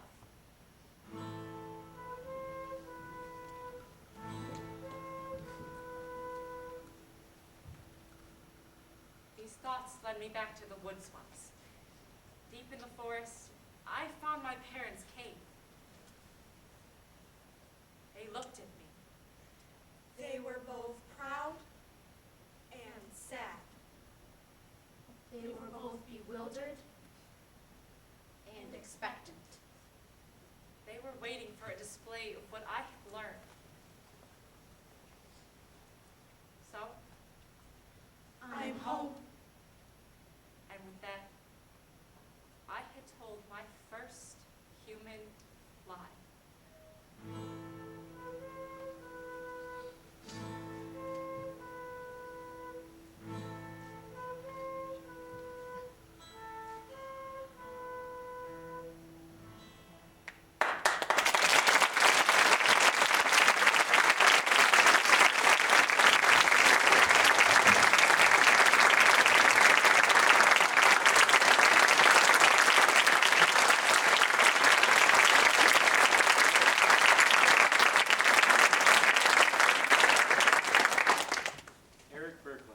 musician.